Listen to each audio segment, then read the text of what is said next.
Secret friends, unite!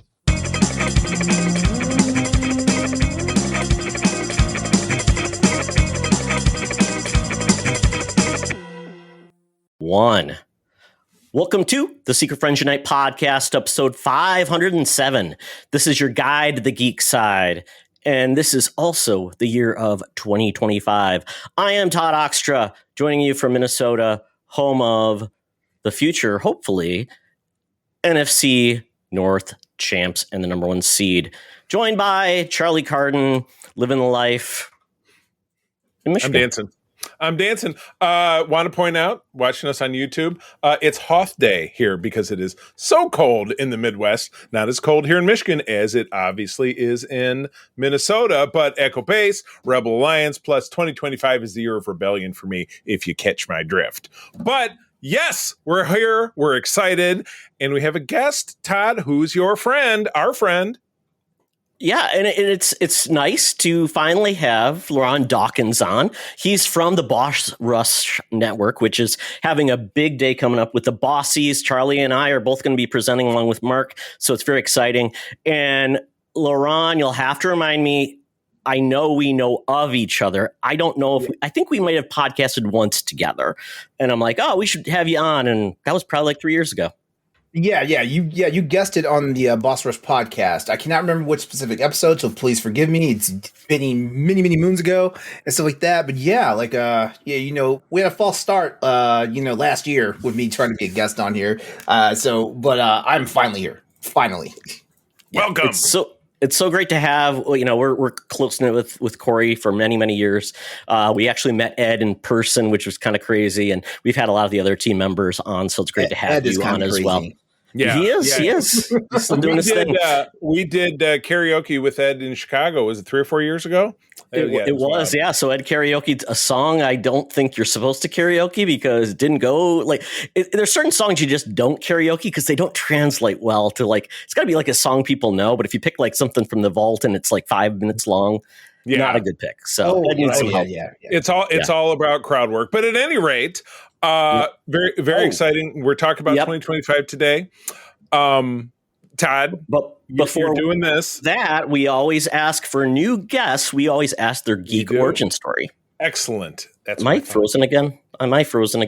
You are frozen again. You are frozen, yeah. Let it go. Okay, we'll see how long this goes without the video. I'll just be like that for the show.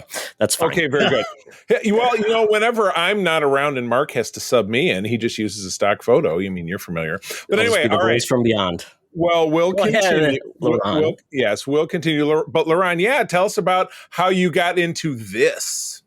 I feel like I'm just geek by birth, or at least it's in my DNA or something like that. I'm just one of those nerds. Basically, when I was a kid, everything that was nerdy or sci-fi or techie and stuff I was always into it. So everything from Japanese anime, I love Robotech and Macross, by the way, to comic books. Nice. I was a big X-Men fan in the golden age, the Jim Lee era of X-Men. And then of course everyone falls out of comic books at some point, and I just never got back into it. I'm a self-proclaimed super Trekkie, even though I just got quizzed not too long ago when I feel like I failed because I couldn't name a random episode just now. Come on. That's some next level stuff. I mean, I wouldn't even hit everything. Every once in a while I get schooled. I was telling you, and I'm very excited about this, that by the time you listen to this episode, Code 47 for this week will be out. We had Sean Farrick from Trek Culture on as a guest. He's somebody I would not want to go toe to toe with. He is, but he's very gracious. So yeah, I'm not also bring what you got. You're going to be on Code coming up in a couple of episomes. So I'm pretty excited about that. Yes. Yeah. Also, because of my affiliation with Boss Rush Podcast, of course, I'm a big time gamer and stuff like that. I'm a big Monster Hunter fan. I've been playing that series since its inception back in 2004. And yes, I'm getting ready for PSP. No, the PS2, the very first one. Ooh, that's right. Yeah, the very first one. Yeah. I was around with Monster Hunter and stuff like that. Anything tech, gaming, stuff like that. I kind of have a love for it and stuff like that. And like nice. I said, just fun. Thank you for having me. You got it. Awesome. Well, we're going to launch into this gig, but as usual, we do that little thing that we call in the business of paying the bills. And that's when we talk about the awesome people in our Patreon squad, our Secret Friend squad over at patreon.com/Secret Friends Unite. You can try us out for a week for free and then stay on board for as little as $2 a month, as I'm very fond of quoting the Blues Brothers. That's a lot of entertainment for $2 a month because you get ad-free shows, exclusive content, early shows, and all kinds of fun stuff. You can also over there gift our show to someone over at patreon.com/Secret Friends Unite/gift. These wonderful folks are the people who make it happen. My buddy Derek Trevelyan, the figure dude, Francie, who's my wife's hairdresser, Luke Lore, Mr. Xbox Expansion Pass, and my wonderful Uncle Tim. John Sedorf kicks off the Friends with Benefits level. Also, our wonderful friends Kelly and Crayley, the Phoenix Sisters Entertainment. A little bit more about something they've got going on later this month in a moment. Brendan Myers, Corey and HD, your own soul brother over there at Boss Rush. Matthew Keel, my journalist pal and the guy who gets us those great spotlight interviews, Kurt Krug. And very excited that one of our trial members is now a fully fledged member. This was somebody who was on Code with us a couple of weeks ago, a friend of mine from social media, Tanya Lee. And because she's brand spanking new, we're giving her a superpower. I'll have to tip her off in case she is not listening to this on a regular basis so that she'll tune in. So, Todd, you've checked Tanya out. You've learned a little bit about her, just her being on the show. What kind of superpower would she have? So, Charlie, tell me a little bit about Tanya first. She lives in Alabama, so she's a Southern belle. Great accent. She is in the IT world. She's a teacher. She's written a book about that had a basis. It was either fiction or nonfiction in Irish culture. So she is a multifaceted individual. She is a Gen Xer just like us. She's just overall a very cool individual. Okay, so let me see. Knowing the little I do know about her now, I will say that she will. Okay, her superpower is that she is always up to date on all of her media watching and reading. That is her ability. She can just absorb it. Doesn't take any time. Like new comics out, it's just completely absorbed within her body. It's just automatic. So it frees up all that time. She doesn't have to worry about FOMO and she doesn't have to worry about piles of shame. She is, we'll call her the mediastress. Mediastress. Okay. Fantastic. Why not? I'm going to go with, I also know that Tanya is very passionate about social issues. And there's been a lot of hashtags Eat the Rich in her social media feed lately. So I'm going to say her power is smashing the patriarchy. Bam! And by any means necessary. You go, girl, lady, nice. Ma'am, madam. Sorry, I don't want to sexualize it. You go, my friend.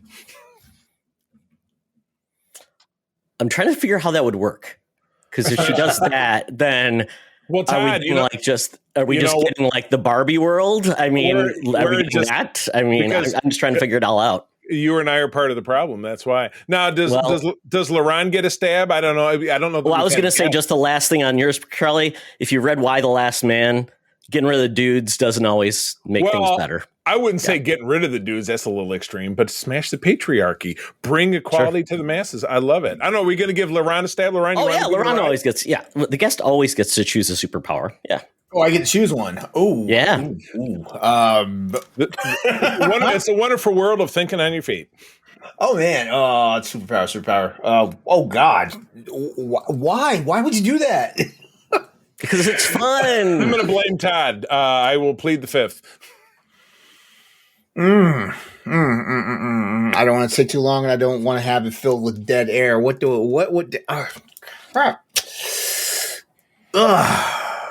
I don't know. Like what? I got one. One. Thank you. Please take it away. I think she's got the magical power to turn red states to blue. Because I know how upset she was that she was in a red state during this. So she can do that every 4 years.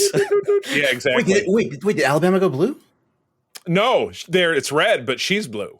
Oh, okay. Yeah. I was like, wait. I was like, wait. Alabama went blue. I think we'd be like, living in Bizarro world. I don't think that's going to go down. Yeah. Like I have to smash my friends' hopes and dreams all the time. Texas is never going blue, not in our lifetime.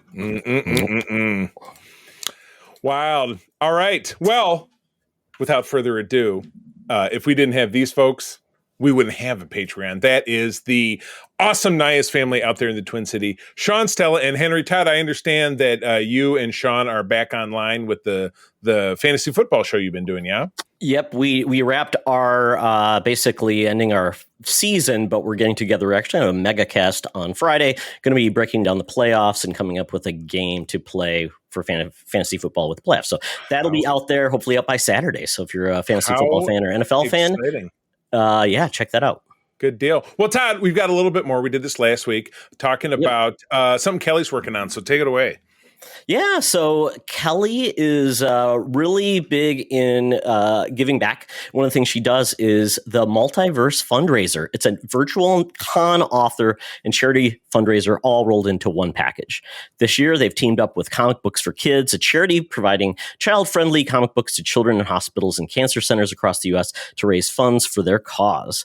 On January 24th to the 26th, they will have both pre-recorded and live Comic Con style content, including celebrity comic and writing guests that include Creek Wilson, Lee Williams, Jerry Gaylord, John Cosper, and more. Visit themultiversefundraiser.com. That's funraiser.com. For more information and instruction on how to both tune in and contribute, I've also got that link in our show notes. Fantastic. Good deal. And we love working with Kelly. She collaborates with us quite frequently on the Patreon. And she's just overall a great lady living up there in Wisconsin. All right. This week's cover, April of 1990. Oh, my goodness. I was a mere lad of 13 in 8th grade. And I know I was reading this comic. Marvel had a title called What the? ? Exclamation point. So this would be What If kind of merged with Mad Magazine, I think would be a way that I would describe it. Sure. But they have chosen to get ahead of the Marvel versus DC, which big blast out. What was that? JLA versus the Avengers that happened in the late 90s or early 2000s. Right. But at any rate, they have taken their stylized Marvel characters fighting stylized DC characters in the Revengers versus the Just-A-League, the Justa League. And it's a smorgasbord to the eyes. I see stylized versions of the Vision, Wonder Man, my personal favorite, Thor, Captain America, Flash, Superman, bowl cut, Green Lantern Man, Batman. So this is wild. My question is, who's that with the hands like crossed, like just peeping the whole thing? Is that supposed to be Stan Lee? Oh, I don't know. It kind of looks like that thing that looks like Wario, doesn't it? Was his mustache a little wild? Yeah, Wario. It's probably one of the writers, but it could be Stan Lee though with the mustache, LeRon. I think you might be right. Yeah. It's with his teeth are great. He looks like a madman. Look at those eyebrows. He's like, look what I did. Yeah. Okay, so let me tell you a little bit more about this book. So it's exactly what Charlie tells you, but I want to tell you who the cast of the Revengers and Just a League are. Oh my gosh! We've got Charlie America, Iron Man, Sor as Thor, Hawkeye, Black and Blue Panther, Silas Mariner, let's see, Quicksilver. The Least, What a Man, Tigera, She-Bulk, Visine, Mr. Fantastical, The Professor and Marianne, Dr. Duel, Larvis, the Butler, Just a League, we got Hawkmensch, Superb Man / Park Bench, Flash in the Pan, Marshmallow Manhunter, Mr. Batmom, A Wet Man, Longatic Man, Bland Canary, Golly, Blue Beetle, like a beetle, like the Beatles, Charlie, Guy the Gardener, What a Man, What a Woman, Cindy Jan, Marsha, a bunch, Dr. Face, Green Arrow, and Aberrant. Wow. How did they get all of this into 22 pages at a $1.25? And guess who drew the cover, Charlie? It's not Fred Hembrecht, but it's a very familiar style, but I can't put my finger on it. Who is it? It's actually John Byrne. Oh, I do see that in the corner. Yeah. It's almost kind of cut off. Oh, John Byrne, a man who fell very far from grace, which I always feel bad about because I admire his talent so much. But ooh, Scott Lobdell wrote it. Was there a scandal? Oh, very much so. But we don't need to get into that. No, we don't need to get into that. We'll talk offline. But he canceled himself about 15 years ago. Just he did what a lot of old white guys do. Yeah, that's all we have to say. Yeah. Scott Lobdell was the writer who also then went on to take over the X-Men after Chris Claremont departed the X-Men. So serious talent in here. So if I'm not mistaken, by the way, this is the Marvel Mag of Mirth and Mayhem, in case you were wondering. I do believe there are issues of this over on the Marvel Unlimited. So if you're interested, by the sound of it, take a peek. But speaking of Mirth and Mayhem, we get all of our hottest news, real news, not silly parody news, from our number one news correspondent, talking about Madam Web, now 125 years young. She's down at the corner of Hollywood and Vine with all the latest news for us. Let's do it.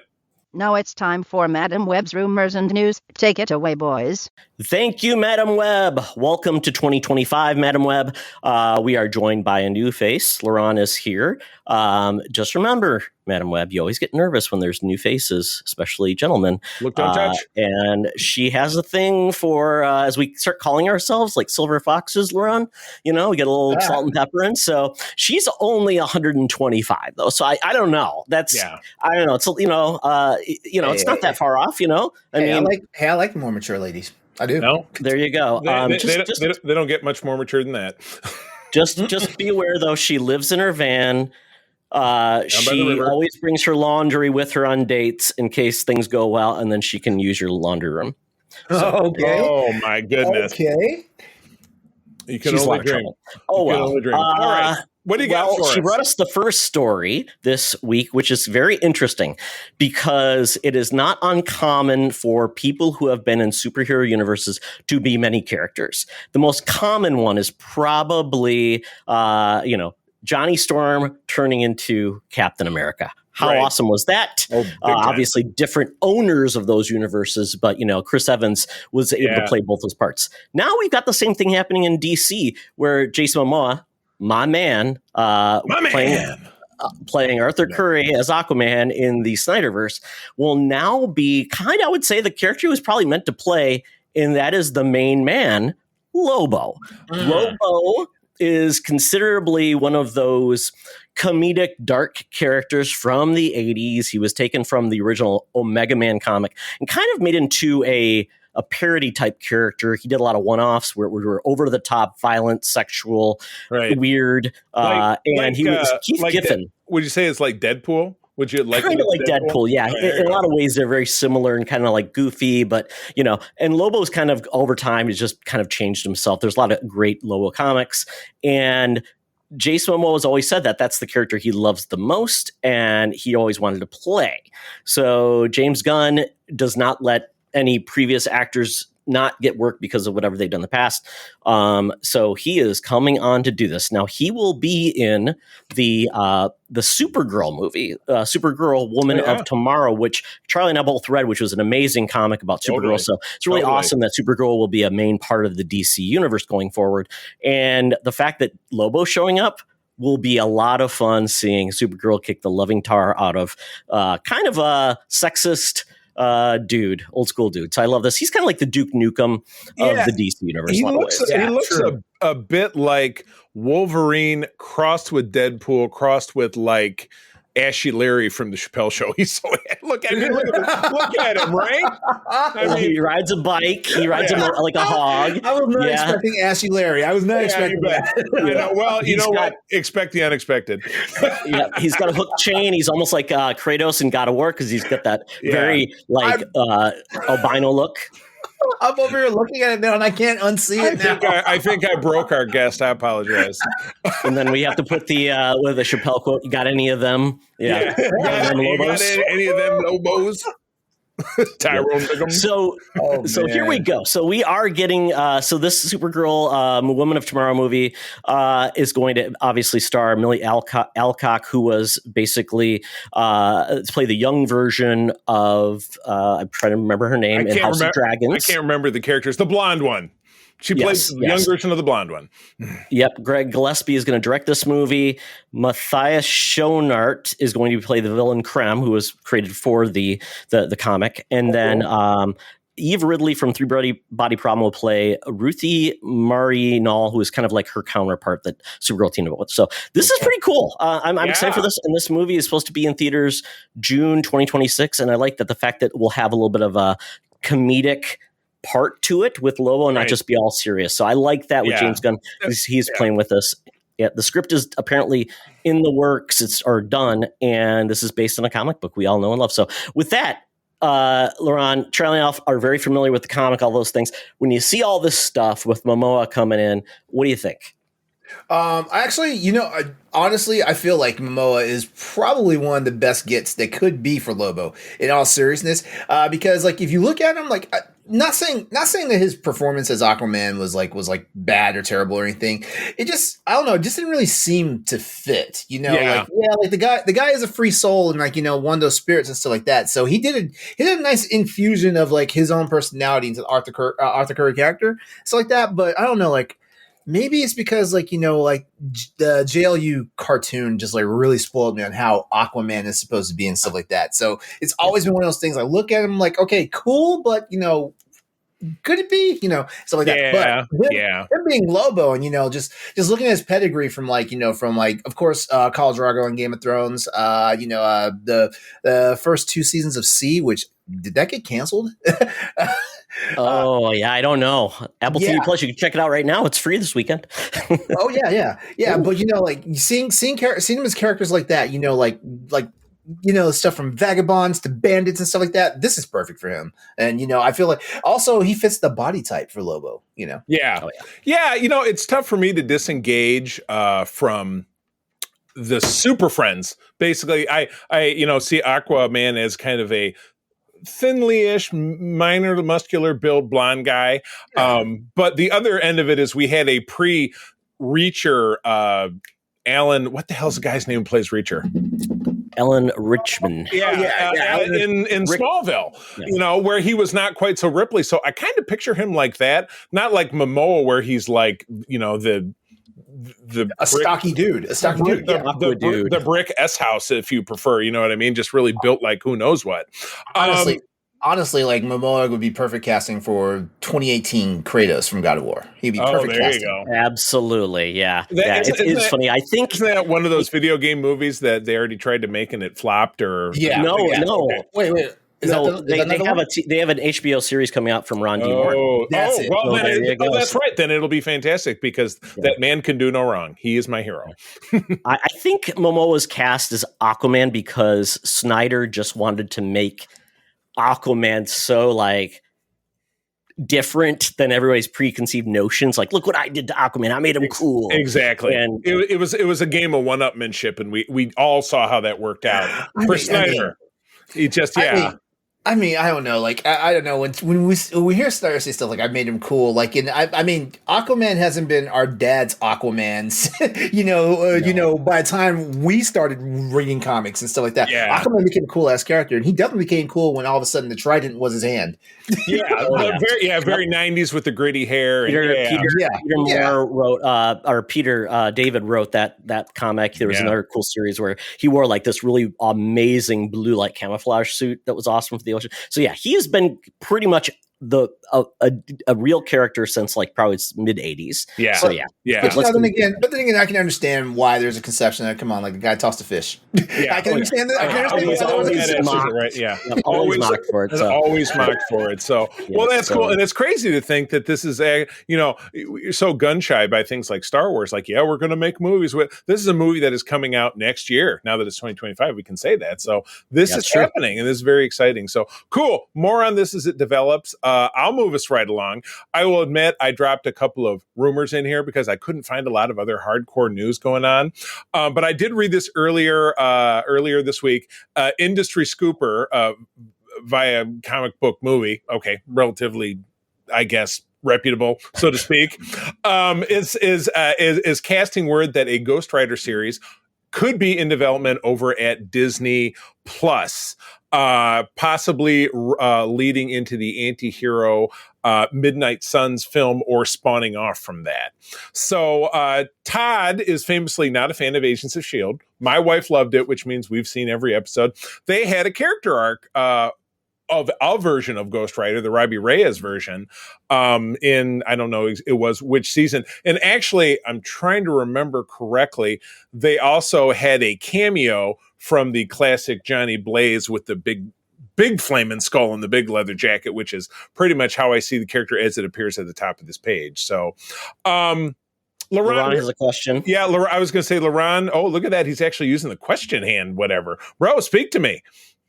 Todd, what is your problem with Marvel's Agents of S.H.I.E.L.D.? What is your problem? Oh shit! I don't want to fight you on air, but I feel like Marvel's Agents of S.H.I.E.L.D. is probably one of the freshest projects that the MCU had ever done up till now. Here we go. Did I just get muted? I will be kind, because I will say this: ABC is not the right place for Marvel shows, and you could tell. They tried to make it like more of an ABC type show. Yeah. If you think what Netflix did, where I felt like it was more of a show for, we're not going to make this for everybody. We're going to make it for like a little bit more of a more mature audience. Agents of S.H.I.E.L.D. felt like a show that was from a different time. And it would have been the best thing in like 1999 when David Hasselhoff's Nick Fury movie was coming out. Oh my God. I thought a lot of the versions in that character, like Deathlock, I thought looked like he came from a garbage bin. Deathlock was rough. Graviton was not that rough. great. That's what I'm saying. A lot of the things I felt like they did it on the cheap because they didn't have the budget, and they also couldn't really truly tie into the MCU. So then they said, "Oh, we're going to give you Inhumans because nobody cares about the Inhumans." So then that storyline was really weird with Kyle MacLachlan as Mr. Hyde, essentially. And then we really found out that nobody cares about Inhumans when they try to do their own thing. I will, if I can chip in just to further bash ABC, not bashing Agents of S.H.I.E.L.D., because we considered maybe doing a rewatch because we were curious, but we just watched Agent Carter again recently, which was brilliant, but because it got low ratings, you're not seeing my air quotes, they killed it. But ratings in the streaming world now, you can really know who's watching things, not just Nielsen households, which is, I worked in media for years. It's very ass backwards in the current parlance. So I'm thumbs down on ABC for the way they treated it. But I enjoyed the show. It was very much favorite of April's, my wife. So yeah, I think you would get a completely better version now if it was a Disney Plus show. Yeah, I was getting ready to interject that. I was like, I wonder how it would have been, like if it was originally a Disney Plus title and stuff like that. But I don't know. Like I love Marvel's Agents of S.H.I.E.L.D. Like as a matter of fact, it's a constantly rewatched show of mine, which is wild. Wow. Which is, I don't know, like I just fell in love with the characters, and the characters was what kind of like pulled me along throughout the series and stuff like that, all the way through to the finale and stuff like that. Like, I mean, like now I'm one of those guys that I will admit that, like if there's a good finale or good wrap up to a show or a movie, like it might just bring a tear to my eye. And I feel like me too. Agents of S.H.I.E.L.D., one of those shows. Star Trek Discovery, another one of those shows, brought a tear to my eye, the way it ended and stuff like that, but I also understand, Todd, I'm 100% with you on that. I just thought you hated the show just because you hate the show. I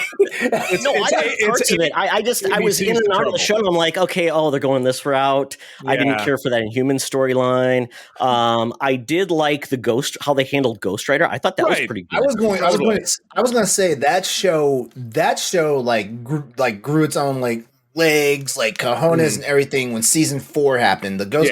Everything from Ghost Rider to the LMDs to the Agents of Hydra. Oh my God. Like that was, I'm telling you, that was when the show was really put on the map at that point. We're definitely going back to watching it now. I think, and it was also, remember, this was the time when Kevin Feige didn't control Marvel TV, so it was still like Perlmutter and Jeff Webb. So that was also a disconnect because all the shows that they did at that time were just a mixed bag of kind of quality. I mean, you got like that Cloak and Dagger show, then you got the Runaways. You got that one show. Hellstroms. Oh, Yeah. I never even saw that one. All right, well let's try to get the train back on the tracks here. I'm sorry, Yeah. but yeah, this is an era talking, and this is the Brad Winderbaum, who is responsible for Agatha All Along, which I assume everybody loved, has gone on to say, "I love the Danny Ketch era of Ghost Rider. I think there are a lot of people who are basically into it." And think about it in the light of what Disney Plus has not been afraid to do, going on the dark side. Werewolf by Night, Agatha was pretty dark in a lot of places, and that they could bring that kind of quality to this. So I hope, again, I hate to put stock in rumors because you could get bit by it, but it's a matter of what we do here. We have to play the rumor game. So I'm thumbs up for this rumor. Let's get some Ghost Ridering. That's all I got to say about that. I don't want a series. I just want a special like Werewolf at Night. Just like Moonlight. I liked parts of Moonlight, but I thought it got drug out too far. I want these characters just to be introduced in a very quick, condensed way that kind of gives you, this is the character, what they're all about. Yeah. And then when they are, then you can do like maybe a series with more of them, because I think there's more potential interesting things you can do with all those characters together, build some synergy around them. It's kind of the difference between, I say this all the time, a 5-issue limited series and then a series they start that gets canceled after like 9 issues, where maybe some people get interested, but not enough. And then it's dead. And then you never, like, I still get hurt by the Web Warriors, which was spun off of the Spider-Verse back in 2015. I loved it, but they ran it for like 11 issues and then it was dead and it never came back as anything. So I would have loved a 5-issue complete story that I could hang on the wall. Would have been great. Anyway. LeRon, any Ghost Rider wishes and dreams? Just as long, honestly, just as long as it's, back when I was a young adult, like I did love the Nick Cage Ghost Rider movie, but just as long as they don't do something like that, I think we'll be fine. And just as long as they do something that doesn't really, pardon my language, does not shit on like the Agents of S.H.I.E.L.D. like Ghost Rider arc, because I'm telling you, I think that Agents of S.H.I.E.L.D. is what really put Ghost Rider back on the map. And I loved Gabriel Luna in the character of that. It wasn't Johnny Storm, but like the fact that it was a version of Ghost Rider and stuff like that. As long as they're gonna do something that like just like completely discredits that, make it can stand on its own with that one, I'm fine, stuff like that. But if they make it like a running farce, like I'm gonna have problems. Which I don't think at this point. I don't think the MCU is missing, even with the projects that basically were like failures and stuff like that. Like I love the MCU. Like as long as they're not doing something that's just absolutely horrendous with like all the characters, because like I like this universe of the MCU. As a matter of fact, if I was a young kid and stuff, and this is comic books, I'd probably be reading every single one of these damn comics. Right. Nice. Yeah, for sure. All right. I'd love to talk about this next one, but I can't monopolize. Todd, what's my next fine rumor and news? So the Fantastic Four, of course, we're going to start getting some rumors about the movie. And actually, I saw, and it was somebody had filmed it at one of the Marvel events in Brazil. Did you see it? Did you guys film it where they actually showed like scenes? Yeah, totally. Unreleased scenes of the movie. So no, I did not see that. It's kind of cool. You can find it if you want to, but basically it does like, this is the Brazil footage. This is like the Disney event footage. Kind of cool. It gives you a very good tone for what the movie's going to be like. So I'm like, I like what I'm seeing. So apparently some details are coming out about the plot of the reboot now, which is interesting. She said, this is coming from Mr. My Time to Shine online. He said, I guess it's a she. She claims that the team disbands after the birth of Franklin Richards, but comes back together when the Silver Surfer arrives on Earth to warn them about Galactus. So essentially, awesome. We're retired because we're going to take care of a kid. Yeah. All those kids get in the way. Well, I mean, that's kind of weird because it makes sense if it was just Reed and Sue, but the other two could just, maybe the other two go on and have careers on their own. And then they're like, well, that now this Silver Surfer, who's going to be, Ruth from Ozark, who I adore, will show up with her dirty mouth and do her Silver Surfer thing. And then Galactus, who's going to be, is it Ralph Iverson, who was in Nosferatu that we talked about last week? Wasn't he the doctor? He was the doctor. Yeah. It sounds like a plausible plot line. It feels like maybe they put it maybe like in the beginning of the second act that it would come back, like, oh, the whole first act is them running around doing stuff, like, or maybe just a montage. It shows all the adventures they got into. Talk about Cameo Central. This it seems like a good setup because, having a kid means they have that much more to fight for, though. How much more do you need to fight for when you're fighting for the survival of Earth? But, I've got so much placed in this movie because the Fantastic Four, I've got Fantastic Four memorabilia all over this room, kind of all over this house. I love the Fantastic Four. I mean, second to none for me. The Thing is probably my third favorite Marvel character. I'm Spidey, I'm Cap, I'm the Thing. I love the Thing. So I have a lot invested in this. So I just want to believe that with the MCU having had so much more success than they've had failures, that they won't let us down with this. So I'm on board. It sounds like a good concept. Yeah. I mean, I don't know. I mean, kids typically ruin things in movies. So hopefully it's just a baby Franklin and not like a precocious little kid who, does pod racing and takes down the Empire. Well, I mean, Franklin is also another bridge to getting mutants into the MCU. Yeah, the Omega level mutant. He's altering reality things. Yeah. Great. So him and Scarlet Witch can just have a play date or something. Right. Oh boy, absolutely. Yeah, I think this is going to be interesting. They plan this out. It just makes sense, and it'll be interesting to see how deep they go into like their origin story versus like, is it just going to be more of like a clips and things about the Fantastic Four shows their history, and then it just says, here we are. We've given you 15 minutes of what they are and how they became it, so we don't have to go deep. So I don't know. I prefer that versus Right. I'm actually a fan of that, especially when you consider all these projects that are technically reboots of previous projects from the 90s and the double O's and stuff like that. We don't need to waste time on origins anymore. We don't. Yeah. We don't need Spider-Man. Yeah. Oh, exactly. Because you think of the Amazing Spider-Man movie series, they wasted 3/4 of a movie on his origins. It's like, we already know this. We already know this from the Tobey Maguire movies. I know technically they're supposed to set them apart and stuff like that. Right. But some things are always the same. Yeah. Yeah, which is why it was so refreshing when the Tom Holland Spider-Man movies came out, because it was like, oh, we did not waste any time on his origin. At this point, we're supposed to know. In there. And just same thing goes to Fantastic Four. We already know, because it's been two. Well, there was supposed to be a second movie series for that, but we know how that went. I like it because, it just automatically establishes that, hey, these people were already here and established. We want to see what their lives are like before all this crazy stuff is happening. So I'm on board with it because I like seeing when there's fresh takes on long established projects. I love it. Yeah, totally. And also, and I'm rooting for this Fantastic Four movie because honestly, Fantastic Four was the first comic outside of X-Men I ever read because of Operation Zero Tolerance back in the day with X-Men. Which, by the way, X-Men 97 knocked that Zero Tolerance thing out the box. They answered more questions. Yeah, they did. They answered more questions for Zero Tolerance in that cartoon than they ever did in the comics. Absolutely, yeah. I do want more time to think about it. Yeah, I do want to add a note on this. So, based on what you've been saying, LeRon and Charlie, James Gunn has already said we will not be having a Batman origin story in my DCU. So I'm like, thank God, good. James, you got it. Yeah. There's nobody on it. Same thing with Superman, right? There's nobody on Earth from the time that they're born that doesn't know the origin stories of Batman, Superman, Spider-Man. Yeah.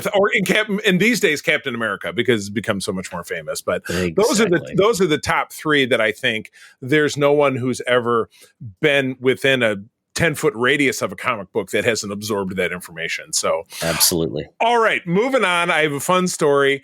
I think it was really only in the last year that novelty popcorn buckets became a thing. We fell for it. The Dune 2 one was such a big deal, and the SNL spoof around that, I think, was epic.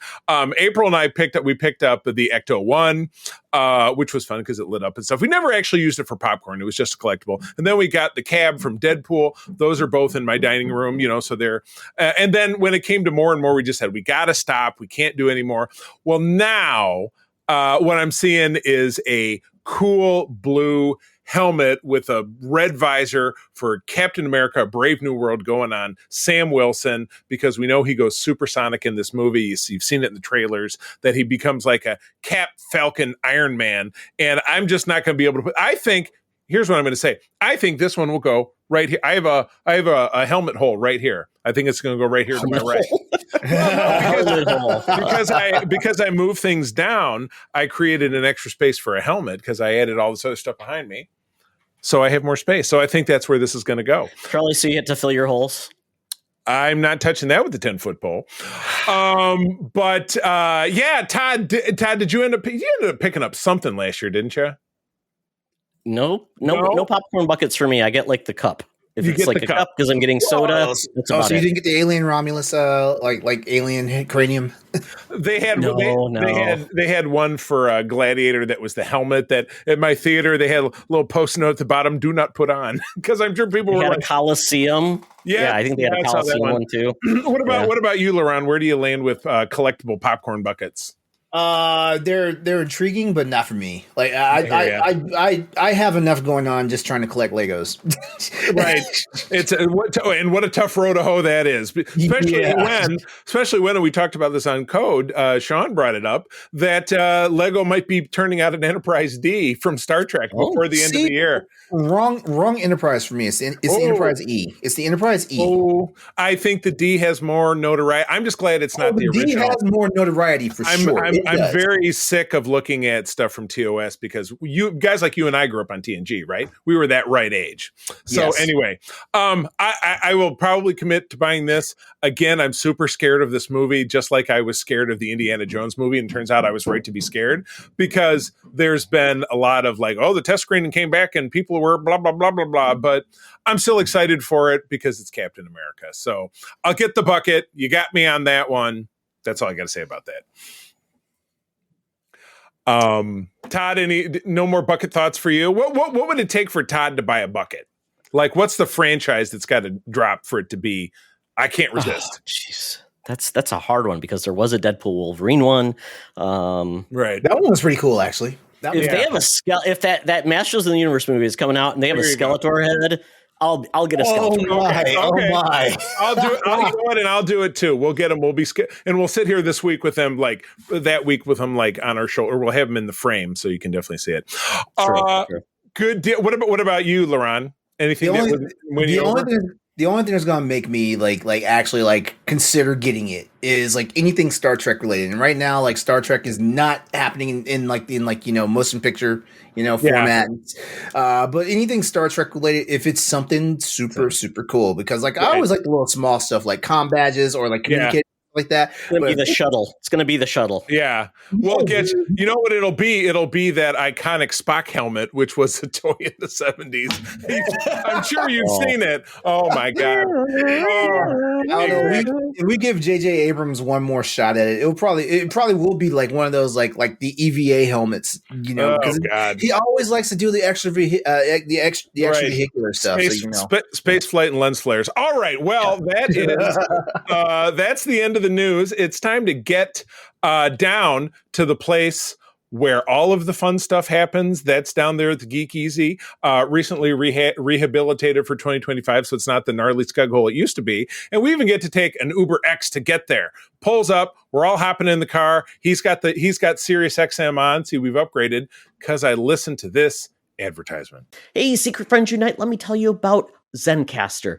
We use them for our show, and now they're supporting us. Zencastr is now the all-in-one solution making podcasting easy. It's the ultimate web-based podcasting solution. Provides high-quality audio and video podcast production and hosting. With a full suite of professional tools, podcasters can seamlessly record, produce, and publish studio-quality content, all from one dashboard. Being a creator has never been easier. And we chose Zencastr because of the ease of use, high quality output, and it makes it super easy for our guests to come on. We had multiple solutions we tried before, and Zencastr has just been the best fit for us. Why Zencastr? It's now super easy to record a podcast with Zencaster. Log in using your browser and start recording a high-quality podcast right away. Record studio-quality sounds and up to 4K video with your guests. Feel a sense of zen knowing Zencaster's multi-layered backups ensure you always have your recordings in the highest quality, even if the connection is unstable. Have you ever worried what you sound like? Zencaster's post-production process makes you sound buttery smooth. It automatically removes those ums and ahs in your recording. It removes those awkward pauses in conversation too. Set the right podcast loudness and levels while reducing background noise with the click of a button. So if you're interested in making an easy, high-quality podcast just with the click of a browser button, go to Zencastr.com/pricing and use my code SFU1. You'll get 30% off your first month of any Zencastr paid plan. I want you to have the same easy experiences I do for all my podcasting and content needs.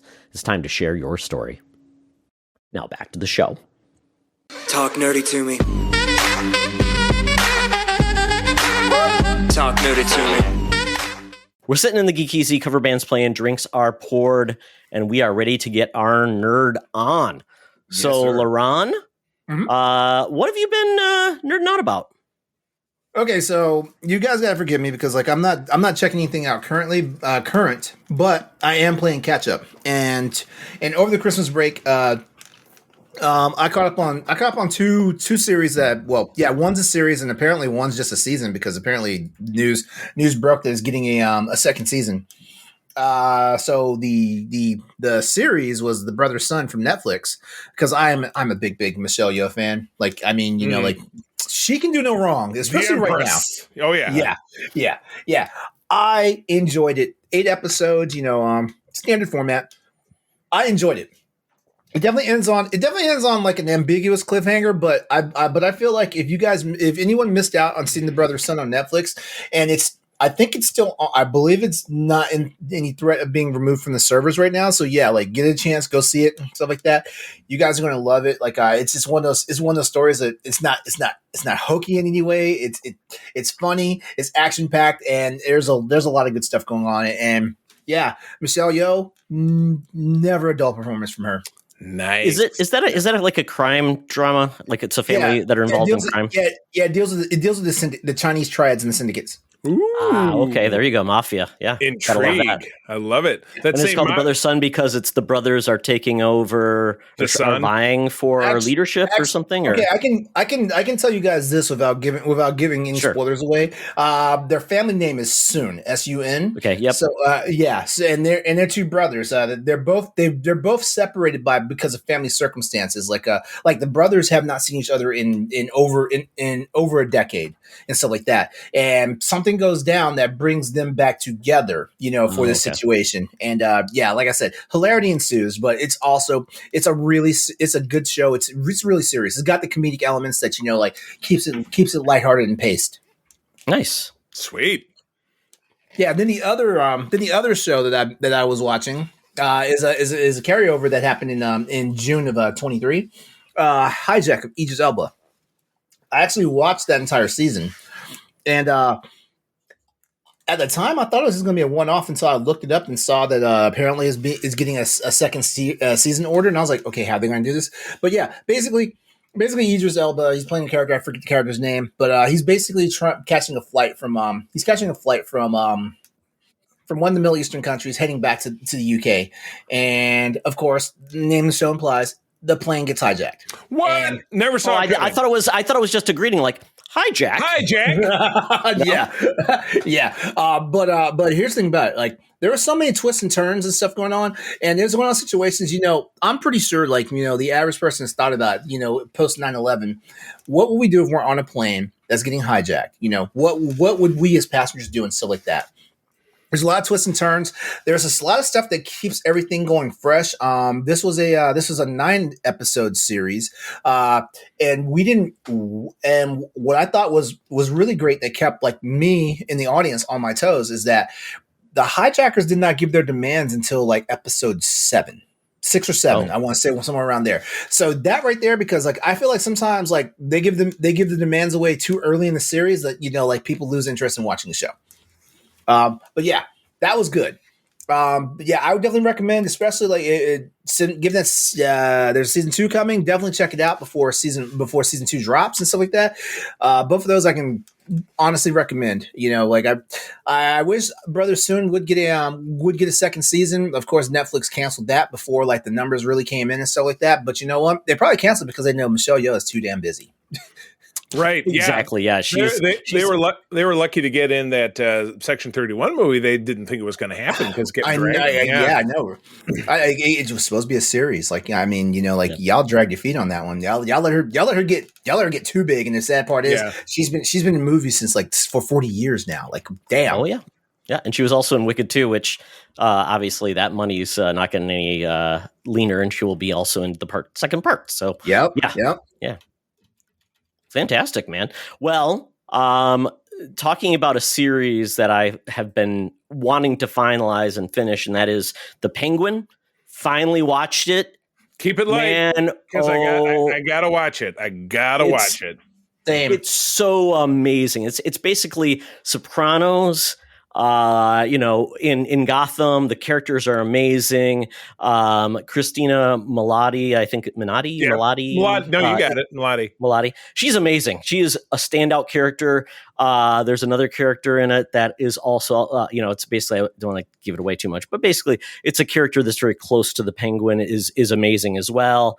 And I will say the last episode is the only real tie-in to make it remind you, oh yeah, this is said in the Batman universe, right? And that's what makes it good. No bits to it, exactly. So exactly. It's the Sopranos without a handsome lead like James Gandolfini. I know. Yeah, there's nobody. Well, Christina Milioti is very attractive, but it's got the guy who plays Shades. Remember him? Yeah, From Luke Cage. I mean, he's in it, and he's always up to no good. So he's in this as well. I love that dude. Yeah. He was in Carry On. I told you that movie that just got its own pitch meeting, like he shared with us. It's such a good series, and I don't know when we're getting another series. And we just found out about the Batman sequel is not coming out until 2026 now. So it's like, need something to bridge that gap. But yeah, I could not recommend The Penguin enough. And once again, it's one of those HBO shows, which I love, where they give you behind the scenes, kind of more background of the characters and their motivations. I wish more shows did that, because I think it's amazing. I love it. There's things you might have missed that they talk about. So I think that's one of the things that HBO Max does great. And then my last thing, I actually do a little show and tell. Oh, here we go. Wait, I got to get ready for mine, because one of mine's show and tell too. So this puppy was delayed because of a printing error, apparently.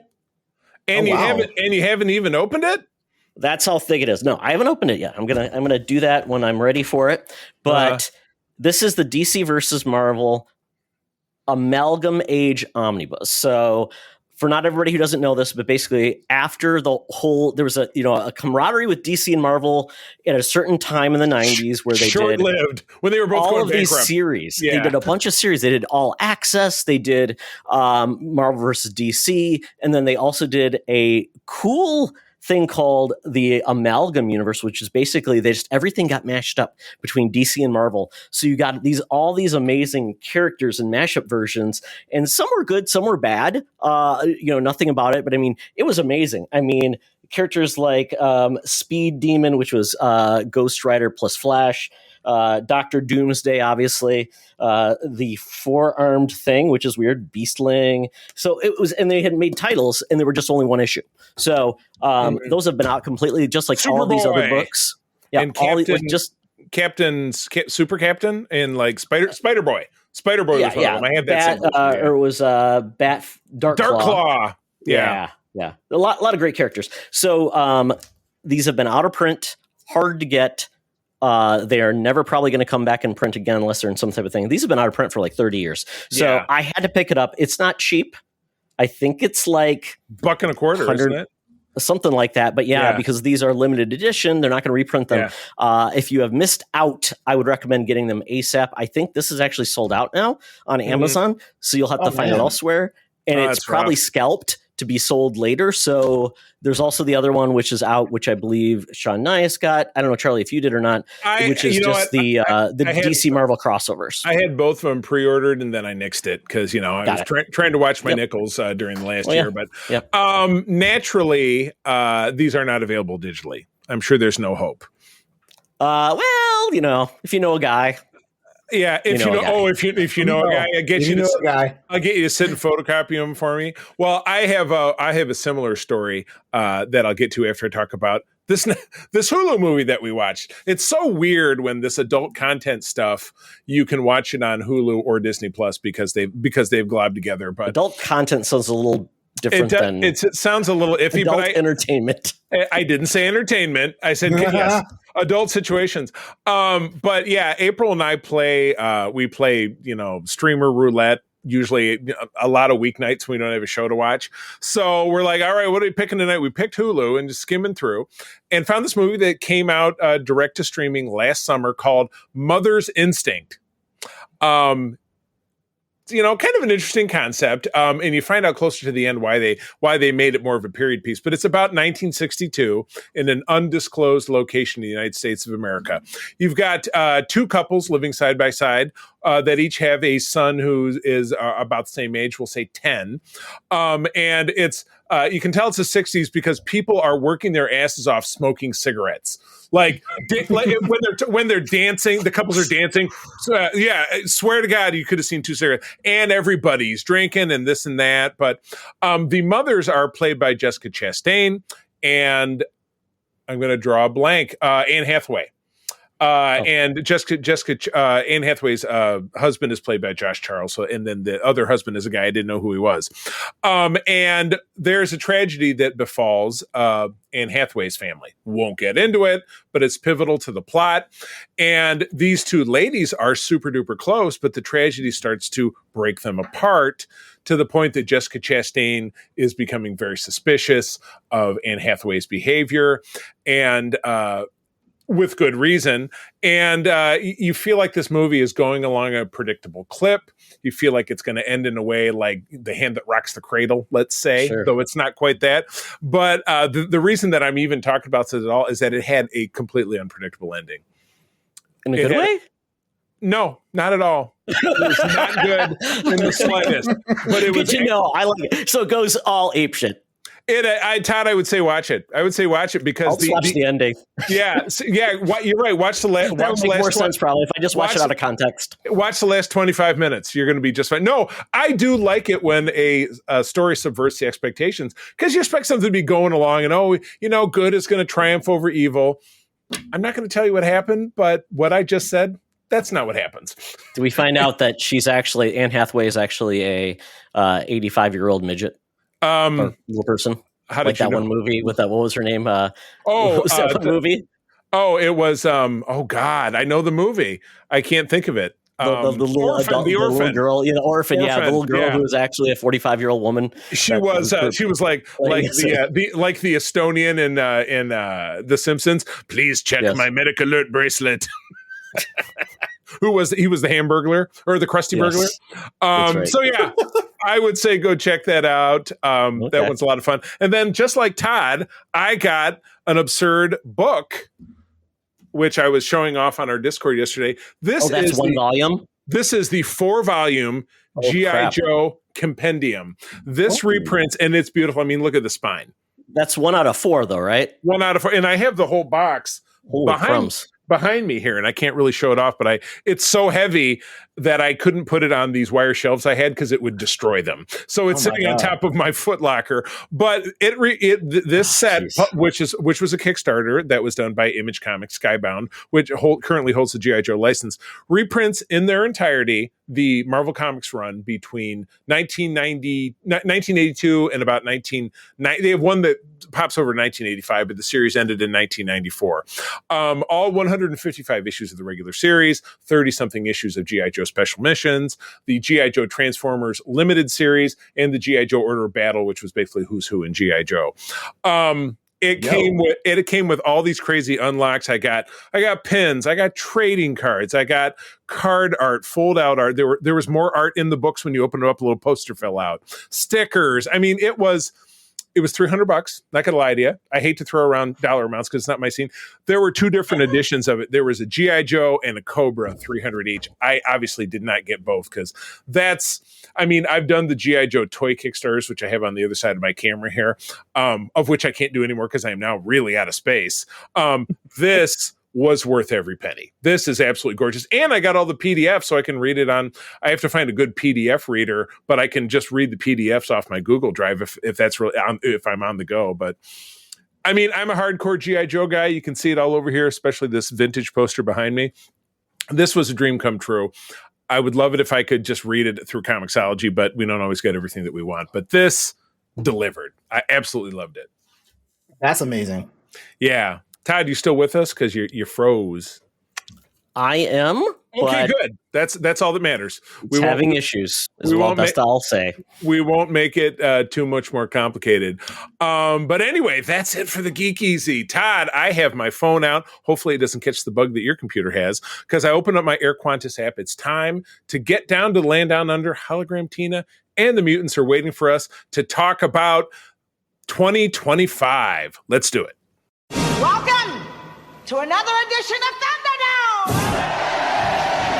Thank you, Tina. The mutants have been gathered for a topic or game to be entertained. And this week, we are talking about our 2025 preview in geek media. We're going to start with TV. So we'll take you through the things that you need to watch in the world of TV. We're primarily going to hit on premieres, but if there's something like, a show was returning, we'll hit on that as well. So I'll take us through these. I'll stop when I think something seems interesting, unless you remember something that is also interesting and I don't hit on it. I will say in January, all the way into June. January. The only one that seems interesting is it's going to be funny. We get Watson, which is a show on CBS, which is essentially by the people from Elementary, but this is going to be Morris Chestnut playing Dr. Watson, who basically investigates medical mysteries. So, right. But Sherlock Holmes did die and was killed by Moriarty. So there you go. I'm excited about this. I like a good procedural. After the Matlock show that came out, I'm interested to see how this plays out. Yeah. Don't forget, it wasn't the only thing in January. We also we talked about last week, your Friendly Neighborhood Spider-Man on the 29th. So very much looking forward to that. I assume that'll be maybe 2 episodes that drop the first week and then weekly after that. Yeah, they often do that. It doesn't say that per se. So okay. Let's see what else we've got going through this. We've got. Keep going.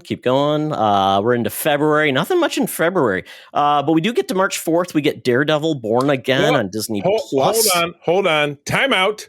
On February 23rd, which is my birthday, I love this. They have a show called The Grosse Pointe Garden Society with Melissa Fumero from Brooklyn 99. What's significant is that it's my birthday, and Grosse Pointe is where I was born. That's my hometown. That's all I have to say about that. Murder, mischief, and scandal. This may not be Michigan, Charlie. Maybe it might be another Grosse Pointe. Oh, Grosse Pointe, Minnesota, huh? I see what you're doing. Trying to take our Grand Rapids. It's not happening. Yeah, exactly. Yeah. All right. So then we have Daredevil Born Again, like I said, March 4th. This is tenuously connected to the Daredevil series on Netflix. Right. Obviously, there's some tweaks. This is years later, I believe, and we know there's going to be a unique villain in this, and we will have some other returning characters as part of this. So, very excited about the show. It'll be interesting what Disney Plus does with the series after the creative team behind Daredevil on Netflix is not involved. So, curious to see where that goes. Get him out of there. All right. What else? Let's see. Let's see. This is interesting.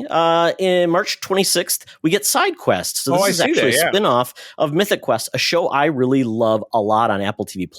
It's about video games, but it's really just a workplace comedy. It's really well done. Rob McElhenney is amazing in it. Love that show. Well, I was going to say, what was that DC workplace comedy? Hopefully this doesn't suffer that kind of fate. What was that called? Where they were like the Powerless. Damage control kind of deal. Hopefully it doesn't. It was called Powerless. Yeah, it was a good show. I like that show, but didn't do very well. Yeah. Yeah, Yep. very true. Then we have Seth Rogen's going to be a TV series on Apple TV Plus where he plays a newly appointed head of a fictitious Hollywood film studio. This is actually going to include a lot of like named people playing themselves, kind of like an elevated kind of comedic documentary. But yeah, I think this one looks really good. I saw a trailer for it. So Apple TV, once again, bringing some new shows. They're trying to rook us, trying to get me to say a lot of this is Apple TV Plus stuff. It is, but we'll go on to see what's like. June 24th, moving there, Ironheart. We get Riri Williams wrapped up in a mysterious, charming ne'er-do-well Peter Parker Robbins, who is also the Hood. So if you know that character in Marvel Comics, basically he's a villain who has a powerful mystical cloak. So it's interesting they're teaming those two up. Right. Yeah, that's a weird fit. The next couple that they have listed here is Eyes of Wakanda, which is on August 6th, animated, which is, and it sounds like this would be more of an animated anthology, I think I've heard it described. Probably like a Star Wars Visions, maybe? Yeah, kind of going through and doing some different stuff. And then Marvel Zombies, which is the first spin-off from What If, per se. Well, not the very first, but the first series, because they spun off like Captain Carter appeared in the Doctor Strange film. But I don't know. How are you going to make Marvel Zombies interesting over a whole series? I guess I'm kind of dubious about that because it seems like they did pretty good with it in What If. I mean, I don't know. LeRon, are you you're a big fan of that kind of the What If series? I loved it. I mean, because I loved the comic as a kid. Okay, so I'm not completely caught up. Like I haven't even started season 3 yet, but I like What If because like I used to read What If back in the day and stuff like that, and I've always liked like the alternative narrative of like what could have happened in like some of the major events of like the Marvel universe and stuff like that. Yeah. My thing is, so like they're making a whole series out of Marvel Zombies. Like how do we? Well, I guess it's the wrong possibility because there was a whole like comic series of Marvel Zombies, I guess it's the wrong possibility, but I also feel like, well, I know this, like Marvel's trying to do something with their animation arm, stuff like that. So I guess Marvel Zombies is like, that, combined with Eyes of Wakanda and stuff like that, like it's their way of trying to get more people interested and involved in it to see if they can do more projects. So there's that, but I don't know, like I will watch some of it, but I'm just intrigued just to see how they pull it off more or less than, like I'm just there for the long run. True. Some shows, I was going to say some shows that do not have release dates, but are very interesting to me. Alien Earth. This is, Noah Hawley is behind this. It's basically a prequel set roughly 70 years in the future, 30 years before the Alien movie. And aliens actually come to Earth. This is going to be very, very cool. So they're throwing their own continuity just out the window because every time they bump into aliens, it's like, what are these things? I don't understand. But the company wants them. You know what I mean? So it's like, the company always knows. Like the company, the company is known since Weyland-Yutani always gets their stuff. I guess. Yeah. So I'm hoping what Alien Earth does is like it blows the lid off of Weyland-Yutani because I feel like ultimately like Weyland-Yutani is the actual bad guy in the entire. Oh, absolutely. Yeah, you can't say the alien is the bad guy because it's like the Xenomorphs want to be left the hell alone. Well, right. All they know how to do is kill, but if you just leave them, they'll be fine. It's like it's a wild animal. So don't poke the bear. You know. Okay, let's see next. We've got it. I've got one because we're currently watching Dexter. No, Charlie, I know you're going to say. No, Dexter Original Sin. So there's another Dexter series. I'm not going to say I'm excited about this one because they just throw out what happened in the series that preceded it. So I know we'll watch it, but I'm more interested in the one that's on right now. That's what I feel like they're starting to whip that horse to death. Yeah, they've turned the horse into glue. It's a little rough. Well, Showtime needs something, right, to keep Showtime alive on its own. Yeah, right. As Paramount Plus eats it. Yeah. Got it. So we've got It, Welcome to Derry, coming to HBO. This is what we talked about, Charlie. This is basically happening in an older throwback time about a character. It's going to focus on a character that they reference in, I believe, It. The second one, yeah. Probably. Yeah, so that could be very cool. That's undated. And then A Knight of the Seven Kingdoms. This is a Game of Thrones series. It's a prequel. Centers on Duncan Egg, set in an age when the Targaryen line still holds the Iron Throne. let's see. Other than that, Charlie, you're getting an Outlander prequel called Blood of My Blood. How can they do a prequel to a show that's set in the 1700s? Oh, it's about Jamie and Claire's parents. I don't know who those people are. I mean, Jamie and Claire are the main characters, but Jamie and Claire's parents were 200 years apart in time on different continents. They're going to find out that they're actually related because they went back in time, and then they had them. So then Outlander is incest. It's Outlander incest will be the third series. I will wrap this up in December. We're getting Wonder Man, who is it's one of my favorite characters, being played by Yahya Abdul-Mateen II. I have kind of mixed feelings about this because what I'm seeing on screen doesn't look anything like the character. I'm not talking about the race, but I'm talking about the way the character is being portrayed. Obviously, they're trying to transform it for the MCU era, but it kind of bums me out because Wonder Man was a huge Avengers character from the beginning, and he was a rival to Tony Stark. He was kind of like Justin Hammer, Sam Rockwell. Yeah, that's the kind of character that Simon Williams was. The actor part of him came to fruition in the late 70s, early 80s. So I don't know. I'm excited. Well, he's going to be an actor, and we got like 15 seconds of something. So, Charlie, I don't think you can take that's where he's going to land. You haven't even seen him in a costume yet. I mean, you're right. You're absolutely okay. Yeah, you're absolutely right. But I don't know. I don't know how I feel about it. I'm going to reserve judgment. I'm gonna say this because I'm definitely excited for Wonder Man. Yeah, I'm Team Abdul-Mateen. I've loved practically every project he's been in and stuff like that. So I'm here for it and stuff like that. The one thing I will say is like I appreciate what the MCU has did for like all these traditional Marvel characters and stuff like that, because like if we go back to like their actual origins and stuff like that, it's a little hokey in this day and age. So like a modernized telling of it, like I knew we were in for a treat because I was when I was at a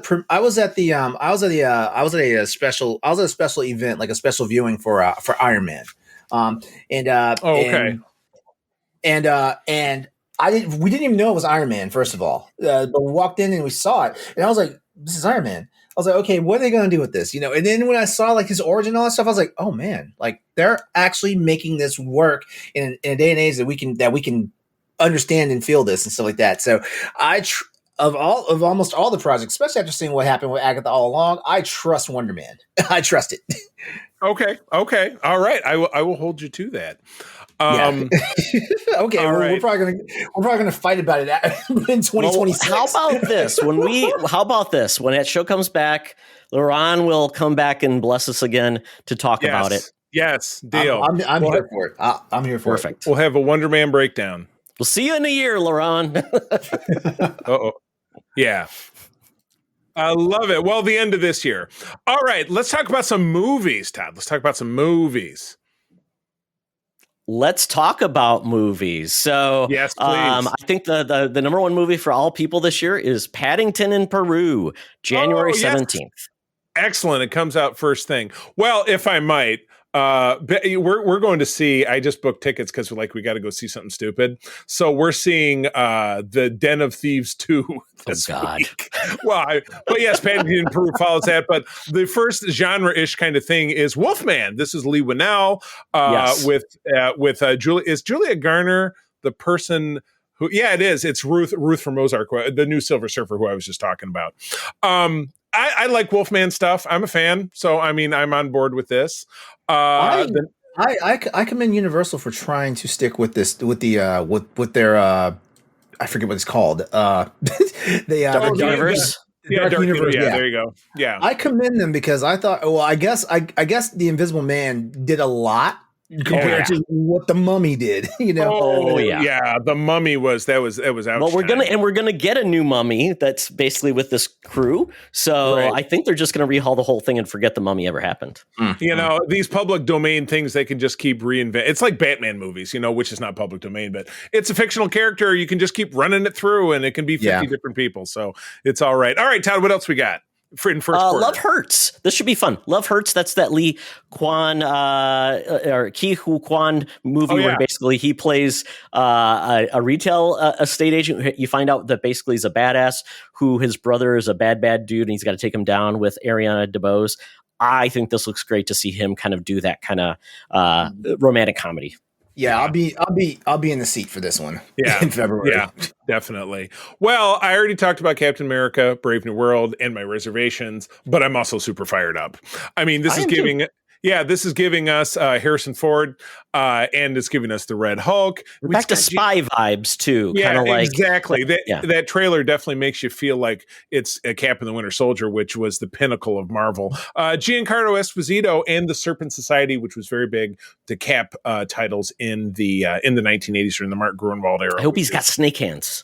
Oh, he didn't look very snaky. He just looked like a dude. So yeah, you're right. Maybe that'll change.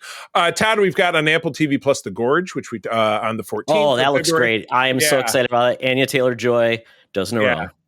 Most definitely. I'm going to skip over something called The Monkey because that trailer's The Monkey. That's a Stephen King adaptation. I'm very excited for that too. Which means we'll be seeing it. So something new. Looney Tunes coming out. What is The Legend of Ochi? Haven't heard of that one. I don't know. They made it sound like it's a lot like an E.T., but it's from A24. Okay. So considering they always do dark stuff. Horror. It'll be horror, yeah. Speaking of horror, we talked about Sinners last week. March 7th. It's a Ryan Coogler film with Michael B. Jordan and Haley Steinfeld. Very exciting stuff. I'm skimming Disney Snow White on the 21st of March. Scary little CGI dwarves. We could skim past that one. I was going to say, and you'll hear this on Code 47, but I saw a meme this week. LeRon, you'll appreciate this. In one of the episodes, we talked about all the Ferengi standing over the dead Vorta, and they say, the live action Snow White looks weird. Yes, it does. We have the Minecraft movie on April the 4th. That's my wife's birthday. That's either going to do horrible or fantastic. Could be an ugly Sonic or Mario. I don't know. Absolutely no prediction of how this is going to do. Mickey 17 is a movie we've been talking about for a while. This looks so fun. Bong Joon-ho is the director, and that's Robert Pattinson, and about a guy who keeps dying and getting cloned. And Mickey 17. It looks like it's a satirical take. There's a video game movie. We'll skip that. Oh no! Until Dawn, Charlie. I think you'll like this one. Okay, it's a horror film. Rami Malek and I'm trying to remember the other. Hayden Panettiere were in the original video game. It was all about basically to keep your crew alive. It happens like a scary mountain cabin, of course. So it goes in the mountain cabin or resort. Yeah. Nothing good. This should be a lot of fun. David Sandberg is a really good director, so I think this could be a very fun is it actually going to be? Is it going to be the adaptation of the original game, or are they going to do something? Are they going to take license and use the name, but not be nothing like it? No, it's supposed to be a direct adaptation. Actually, you know what? I think about Sony does not play around with stuff like that. Like it's probably an adaptation. Yeah. Okay. Interesting. Yeah. Naturally, the Thunderbolts asterisk comes out May 2. That kicks off the summer movie season. And again, this is a movie like we've been back for reshoot, so it scares the shit out of me. So I don't know, but I'm excited about the trailer. We've got a great group of characters. The focus of it is going to be Florence Pugh's Yelena, which is a great character. And then, of course, David Harbour as Red Guardian being your comic relief. I'm very excited. I just hope it's not terrible. It won't be terrible to me because, I get on board with most Marvel stuff, but still, doesn't mean it's going to do great. I will tell you, LeRon, I just watched it, and Charlie, you've probably already seen it, the What If episode with Red Guardian and Winter Soldier. That is a fantastic episode. That's very fun. It was amazing. So to see these two once again together, I love David Harbour, and him playing that character is so much fun. I hope it's good. You bet. This was the final film of Tony Todd, is Final Destination, Bloodlines. We, April and I bought a 5-pack of the Final Destination movies. We watch it every October. They're so stupid and absolutely moronic. But this one's special because Tony Todd was a guest at a Comic-Con that April and I worked a couple of years ago. I had run off to have a whiz or something. He stopped by a booth. We ran a Star Trek booth and we had a captain's chair. He stopped by, sat in the captain's chair, took a picture, kissed my wife on the hand, flirted with her a little bit. He smelled like weed, and then he walked walked away. That was the story I Good job, got. Tony. I know. So he will always be very special to this family.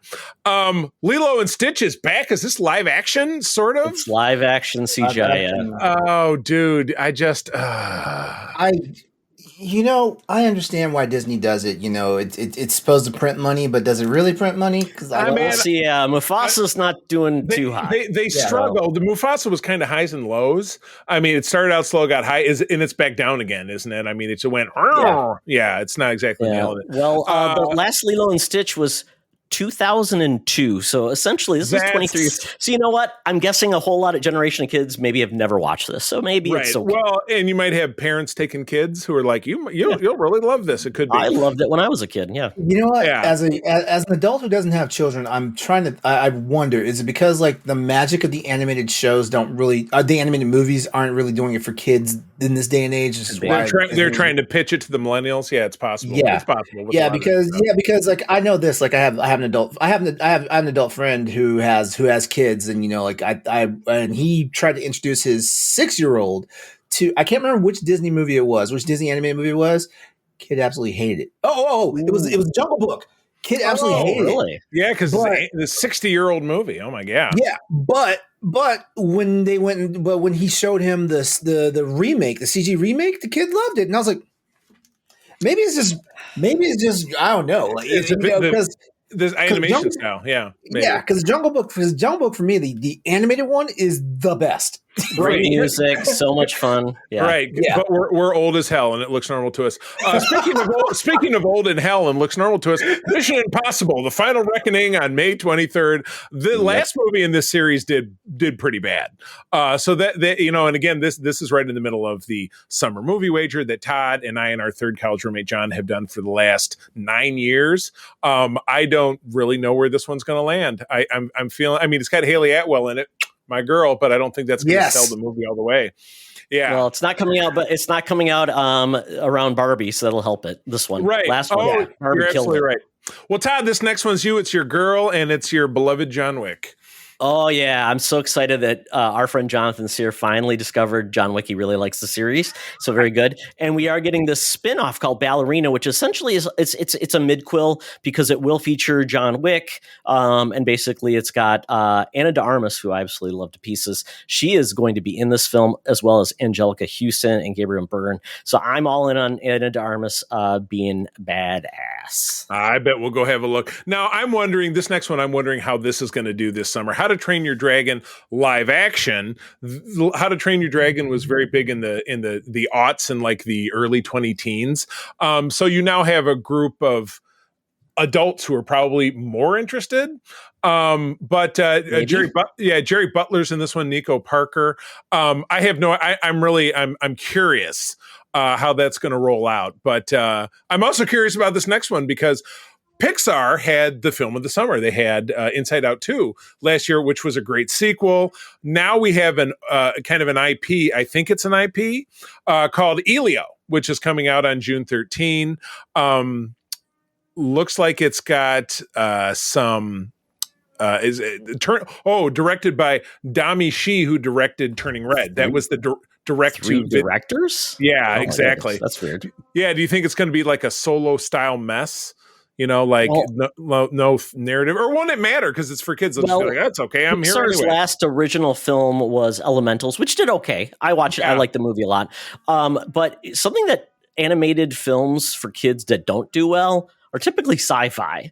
Sci-fi animated films don't do well with kids. This one's basically about a kid who gets beamed up to an interplanetary organization where he's mistaken as identified as Earth's leader. So it could be very cute. And I know as a kid, I loved all like the movies like Explorers and all those goofy, Flight movies of the Navigator like that. kind of deal. Yeah. But what you're saying is this could be your next Mars Needs Moms kind of deal. It could be where it just doesn't resonate. But I hope it does. Me too, especially if I'm going to put it on my bracket. 28 Years Later is the third film in the 28 blank later saga. Now this is, so it's 28 years after the original film. The original film, you can't find it on streaming, and I think it's out of print, which I assume will be rectified if they're hoping that this is going to be a success. The second film is available. But we got Jodie Comer, who's a bigger name, and of course Aaron Taylor Johnson, the new guy who is in everything, and Ralph Fiennes.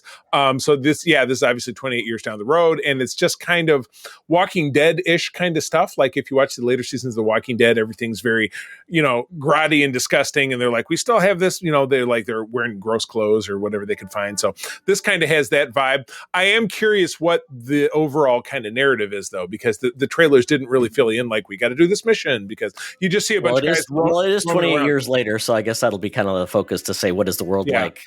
And the director is Alex Garland, who gave us the exceptional Civil War last year, which I absolutely loved. Yep. Not the Marvel one. What else we got here, Todd?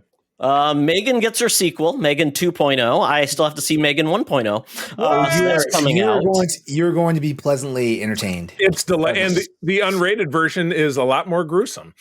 Yes. Perfect. But no, this one's just like, I don't know about this. I mean, I like the cast, but Jurassic World Rebirth, this is like our third iteration of the Jurassic Park movies.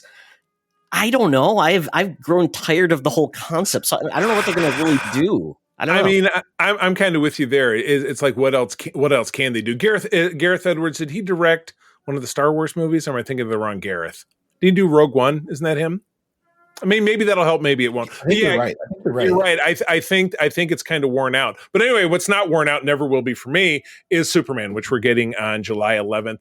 I went on record after seeing the trailer. This is going to be the movie of the summer, maybe the movie of the year. And that's me, pitting it quite against Fantastic Four, which comes out just a couple of weeks later.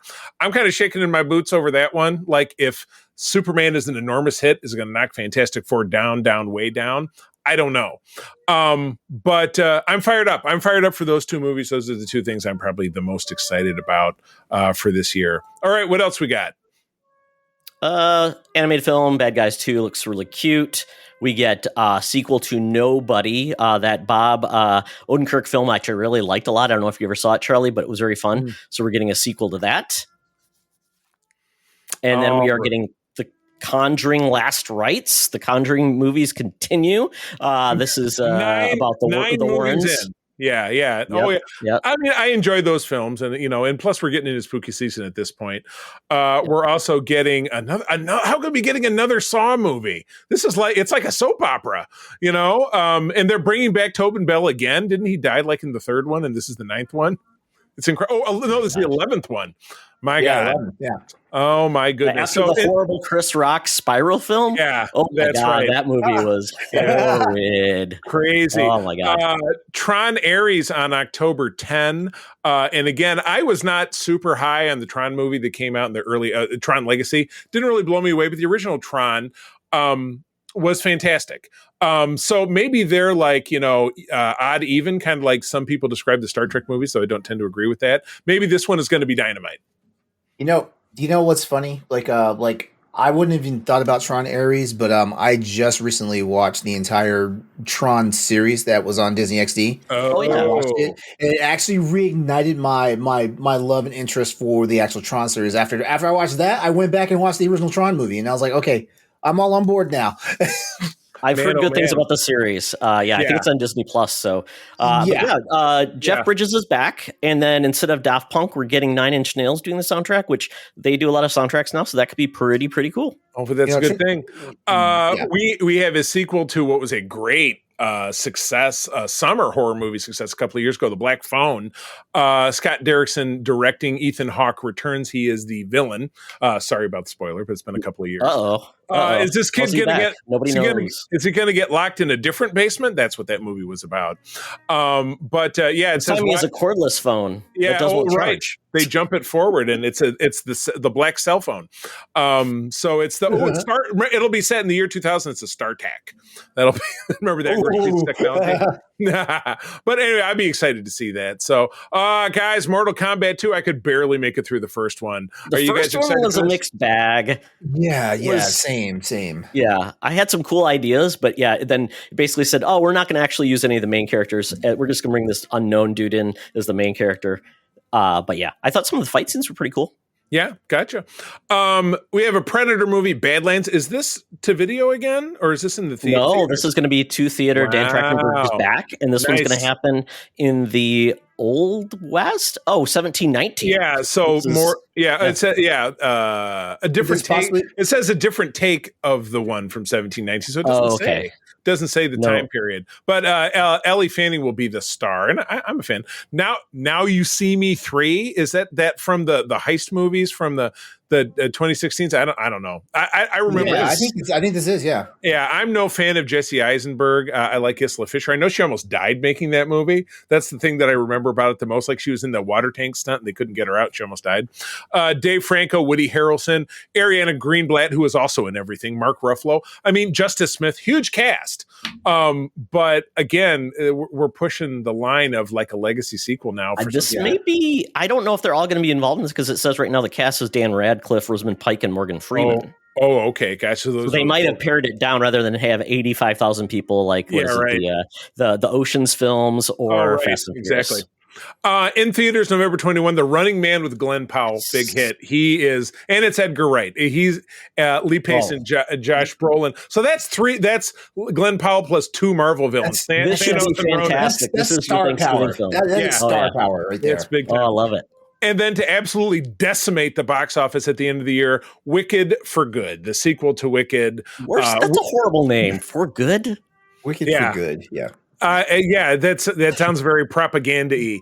But anyway, we loved Wicked. The world loved Wicked. Yeah. Wicked is big. The sing-along version is still in theaters. This will be an enormous success no matter what. Oh man.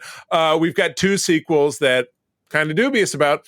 Zootopia 2. Zootopia was a favorite of my kids. And Five Nights at Freddy, which was a favorite of my youngest son, which I thought was good, but I thought it was wasn't it a direct-to-video? Or it was a day and date? It was day and it went to the theaters, plus it was on Paramount Plus or Peacock, one of the two. Oh my gosh. Peacock. Yeah, there you go. Avatar ends the year. You know how I feel about Avatar. I'm not going to say anything more.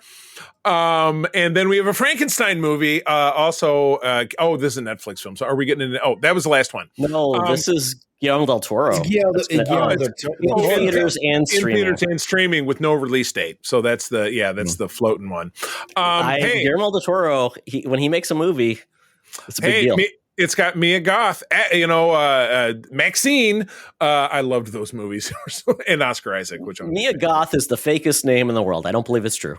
Well, it's a good thing those movies were about pornography because it really fits the bill. All right, Todd. It's her stage name. All right. Well, I'll hit these. These are kind of interesting. So for comic books, we really get a good view for the whole year. But we've got one series coming out from Marvel called One World Under Doom. So essentially, it's all about what if Dr. Doom took over the world and he basically rules. We've had similar issues before with Emperor Doom, but this looks like this should be a cool book. Charlie, don't worry. You'll have other spin-offs and things, but just keep to the main title and you'll be okay. Yay. Yeah. Well, I might. I did read about this because I still read previews and solicits and stuff. So wow. Then we're getting one I wouldn't have expected. Batman Hush 2. Hush was such a big deal with DC. Jim Lee drawing that book. I believe Scott Snyder wrote that, and now it's coming back. So this will be interesting to see what it does with Tommy Elliott, because he hasn't really been involved in kind of the antics for a while. So, but it's going to happen within Batman and run for 6 issues. So it's not going to be a series. It's just going to happen within the Batman book. So yeah, cool. Yeah. Ultimate Universe expands. So this is actually, people have really been enjoying the Ultimate Universe now, and we're getting a Wolverine book, and we're getting Ultimate title as well. So that should be interesting to see what happens there. Vertigo's returning. Very cool. I always thought Vertigo was an amazing comic imprint within DC, so that's great. Mm-hmm. Deadpool Wolverine is getting its own title. Nice. Ongoing. Yeah, because the big success, I'm sure. Yeah. Yep. And then the Absolute Universe. So, Laurent, I'm not sure if you're up to speed, but DC has introduced this new Absolute Universe, which is basically almost like Marvel's Ultimate Universe, where basically they're giving them all kind of a new type of. It's not taking away anything that's ongoing, but this is kind of a new start. And Good. Charlie and I are actually going to be reading these.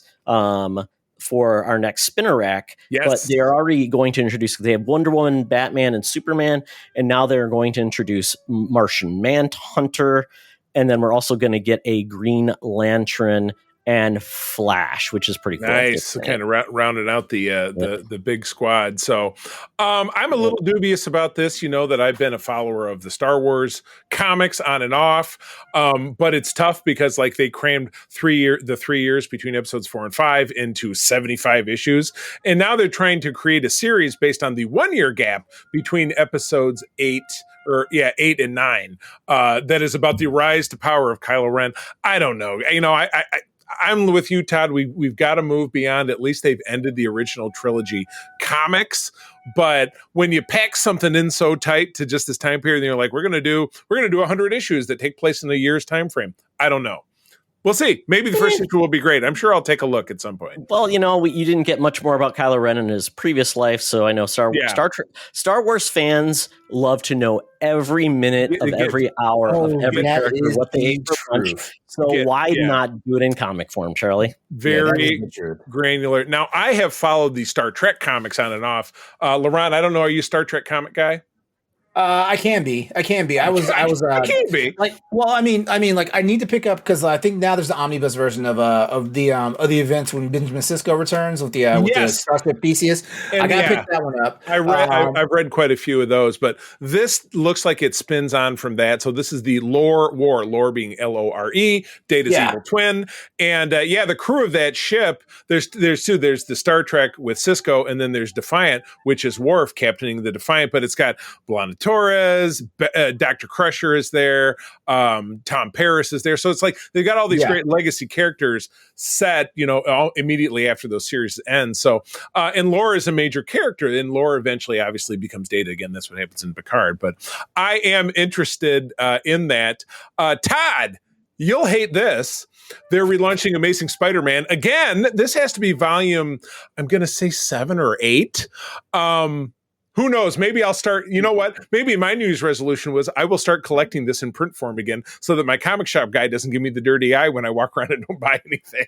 Have you stopped reading comics? No, just stopped buying from you. I mean, he knows. I do buy collectibles from him, and I always say I feel so bad I don't buy anything, but still. I really don't understand the whole point of relaunching and rebooting all the time now. I don't know what it does. Does it like, because number one issues you typically bring people in, but maybe they should just make it like this is the run of the Spider-Man. It's called Spider-Man, Amazing Spider-Man, and this is like a standalone story, and that's it. And then they just do that rather than have 100 like, oh, we're only going to go up to like issue 23. I'm like, and then it's starting again. I'm like, I don't know. But again, I think you answered your own question. The big hook is the number one, and people say, oh, I'm getting in on the ground floor because, and then they start something like a softish reboot. You know, that must be it. So it's a bag. Yeah. That's all I see. Anything else here grabbing you? Nope.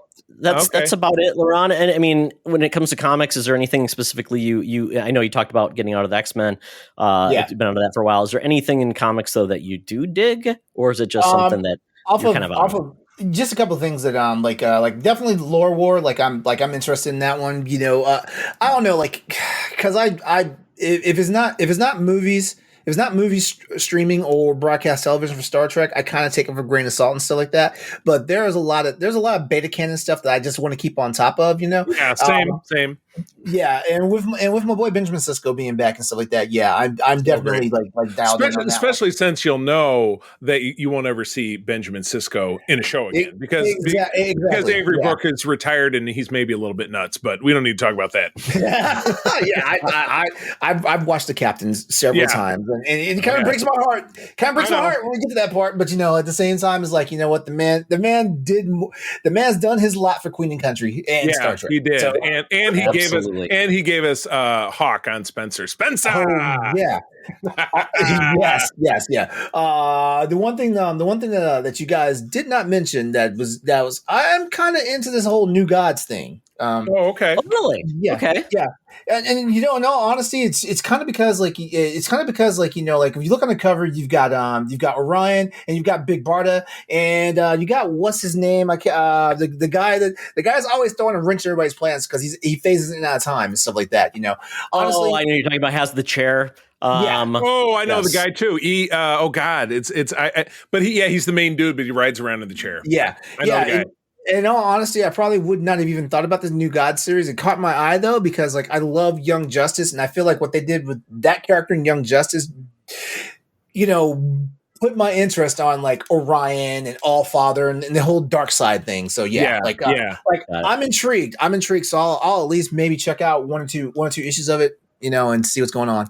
Good deal. Yeah, it kind of reminds me of Marvel's Inhumans, Eternals, that kind of thing. And we have gotten like Darkseid's the best thing to come out of that, obviously with New Gods and things like that. Orion's a pretty cool character. So it is a hard read sometimes to get into, but there is one series, Mr. Miracle, came out and it was written by, I can't remember. I'll make the recommendation. I'll send you the note about that, LeRon, that I think you might dig that book because it's highly, highly revered. But so yeah, with getting the comics, I'm sure there'll be things I check into. We're doing the spinner rack, so our goal is always to pick up series and things like that. And then, LeRon, if there's a book a comic book you want to talk about and maybe read and have us all read, we're always looking for people to come on the show and talk about comics. So maybe we'll do a one-off. Maybe a Star Trek book. That would maybe be a Star Trek book. Maybe I'll finally read one. Yeah. We'll see what it goes. Yeah. Cool. Okay. Well, now it's time for us to get into predictions. We're going to do movies, TV, and I said comics/collectibles because it kind of left it up there. But basically, with movies, you know, what do you think is going to either happen in the world of movies, a specific franchise, maybe something that you think will become bigger than people expect? So, LeRon, we'll start with you. Movies. Okay. All right. Well, I'm gonna call this, and y'all know, like it might get some hate, but you know what? If you guys want to talk to me about it, I do this all the time on my other podcast shows. You can hit me on all the socials at Exodus803, EXODUS803. I'm saying this right now. Superman is either going to completely revamp the entire DC extended universe, or Superman is going to be the start of the final nail in the coffin. I had the exact same prediction, but one half of it. I'm going to say it will explode and DC will come back into its own. It will get back the absolute glory that was. When was the last time DC had glory? Man of Steel? Yeah. Well, you could say it's the Dark Knight. Dark Knight, yeah. When it was something that everybody loved. Like nobody could say, "Oh, I think the Dark Knight sucks." Nobody ever said that. Now, the only reason why I'm saying this is because, like, I trust James Gunn. Me too. I like every project James Gunn has done, including the Guardians of the Galaxy stuff. As a matter of fact, I feel like Guardians of the Galaxy 3 like basically held up that phase of Marvel that was going on. It was Superman holding up the big globe, so to speak. Yeah, exactly. Ironically enough. But the thing is, though, my problem is, like, you know, like, Superman could introduce like some real franchise fatigue because, like, I mean, like, we're looking at disasters like you know, the Flash and Shazam that does make it dubious. I totally agree with you. And Black Adam and stuff like that. So, you know, like this, like, you know, like this is either going to fix it or this is going to be what the beginning of the end. If The Rock couldn't fix it, who can? I will never forget the sheer hubris of The Rock saying, "Oh, I'm the guy now. I'm taking over," and then it just tanked, and they were like, it was like he got Thanos snapped. He was gone. Dude, listen to freaking Kendrick Lamar. Just be humble. Oh my god! Exactly. All right, okay. Todd, what do you think? What do you think? Where you at? No, I appreciate what you guys said because, I mean, Superman, when people just see that, I'm wondering if they are just going to be like burned out to say, they've tried Superman before, they can't get it. I mean, Spider-Man got a lot of grace because of how he was introduced and kind of, you know, Pigeon versus having his movie first. So I hope people are open-minded enough to give this movie a chance. I really do. I mean, whether it's good or bad, I can't say, but I hope it gets. So for me in the movies, I think that this is going to be a year where movies, hopefully they find a way to bring back audiences for something other than just blockbusters. I hope it is, because I think we need people to show up for movies that are good, not just for the biggest movies in the world. Right. Oppenheimer was kind of like the oddity in the group the previous year, because that was a non-traditional movie that, did really was well. Elevated. Yeah. Exactly. Yeah. I don't know if I saw one in the list that's going to be like that, but even like rom-coms or something other than just action superhero films or like a gross out horror film. Yeah. I want to see other movies get their light in the sun.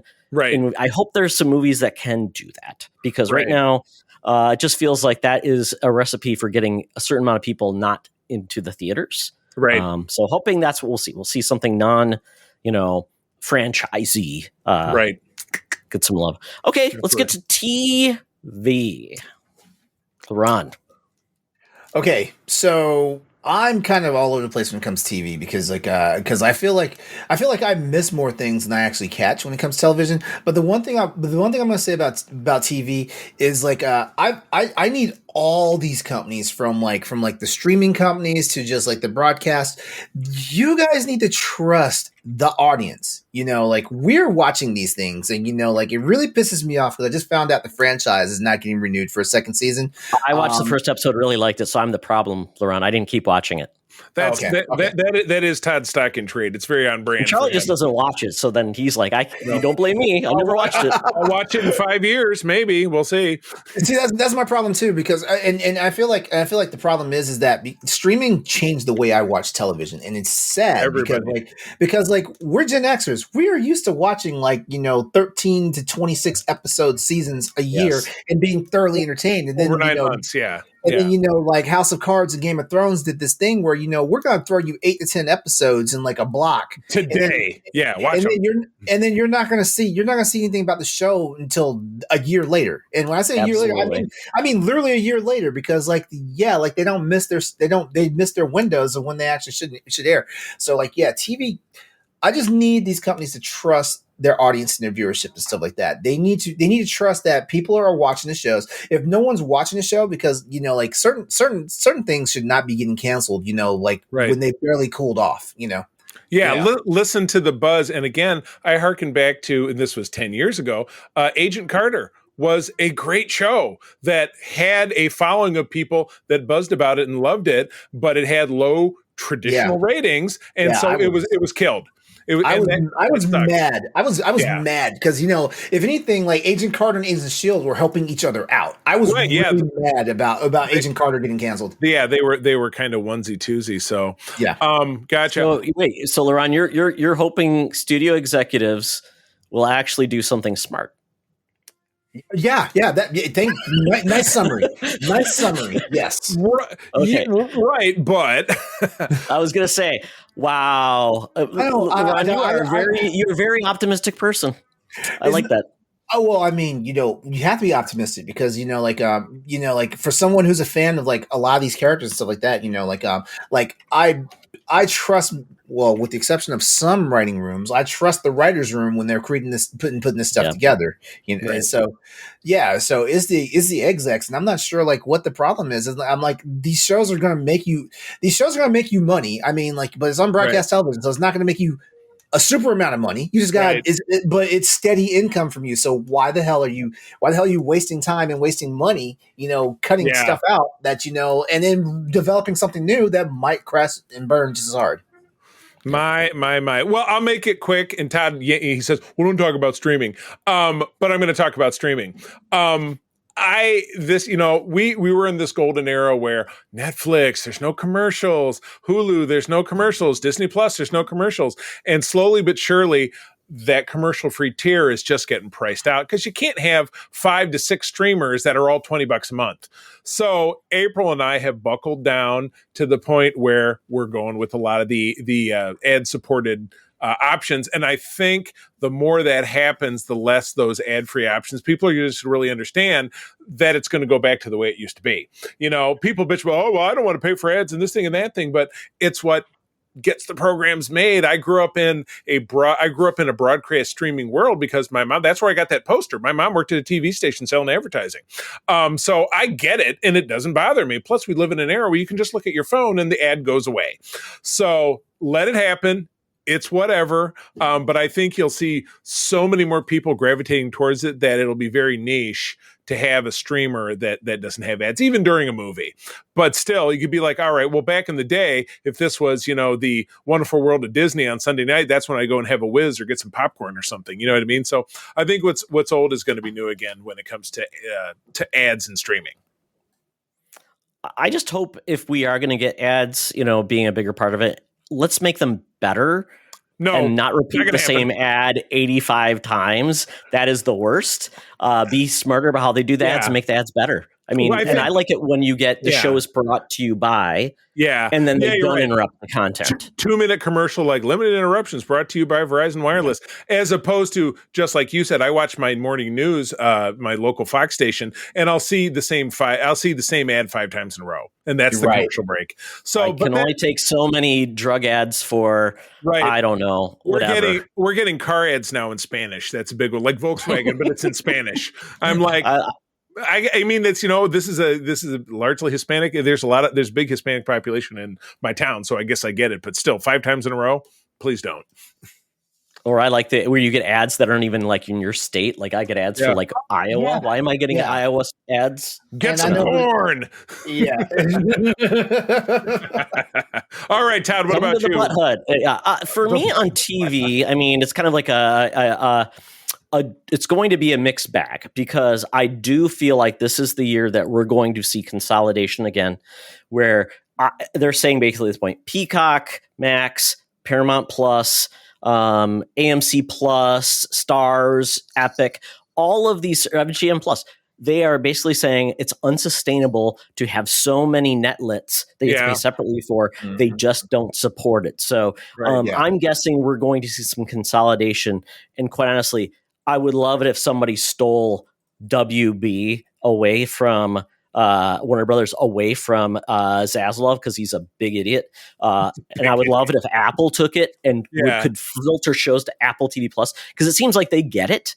They are great. They love great TV content and they do a good job with it, but probably not going to happen. But that's what I'm going to probably see, is expecting to see consolidation where more services go into one.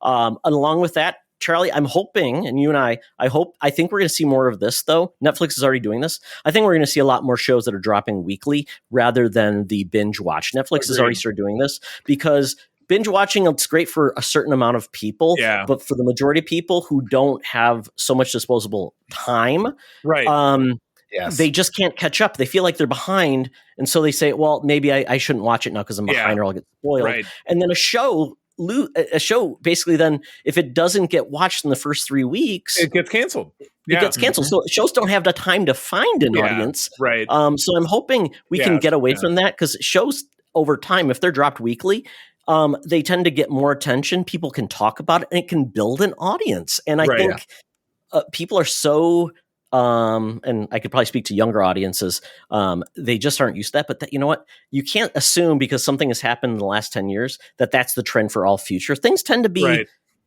change. I remember everyone said after 9/11, everything would change. Well, it didn't. It went back to where it was. After COVID, everything will change. It'll go back the way it went back the way it was. So I'm hoping we get to a point where shows have room to grow, to get an audience and have more discussion. So the cream rises to the top. It's not just Love is Blind season 25. Yeah, people go back with the familiar, and what's familiar is on Thursday. Now, like on Thursday, I watch blank show. Well, maybe I watch it in the morning, maybe I watch it in the evening, maybe I watch it at lunchtime, but it's still there.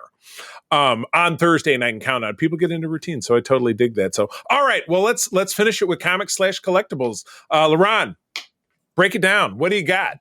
The only thing I'm going to say, and this is more on the collectible side, the only thing I want to say is like find a way to give us better quality without inflating the price, because I swear, like I've seen some collectibles that are an exorbitant amount of money that are basically built like shit.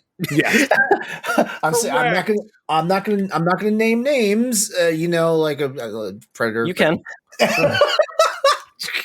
I was actually in the comic book. I was actually in the comic book shop a couple months ago.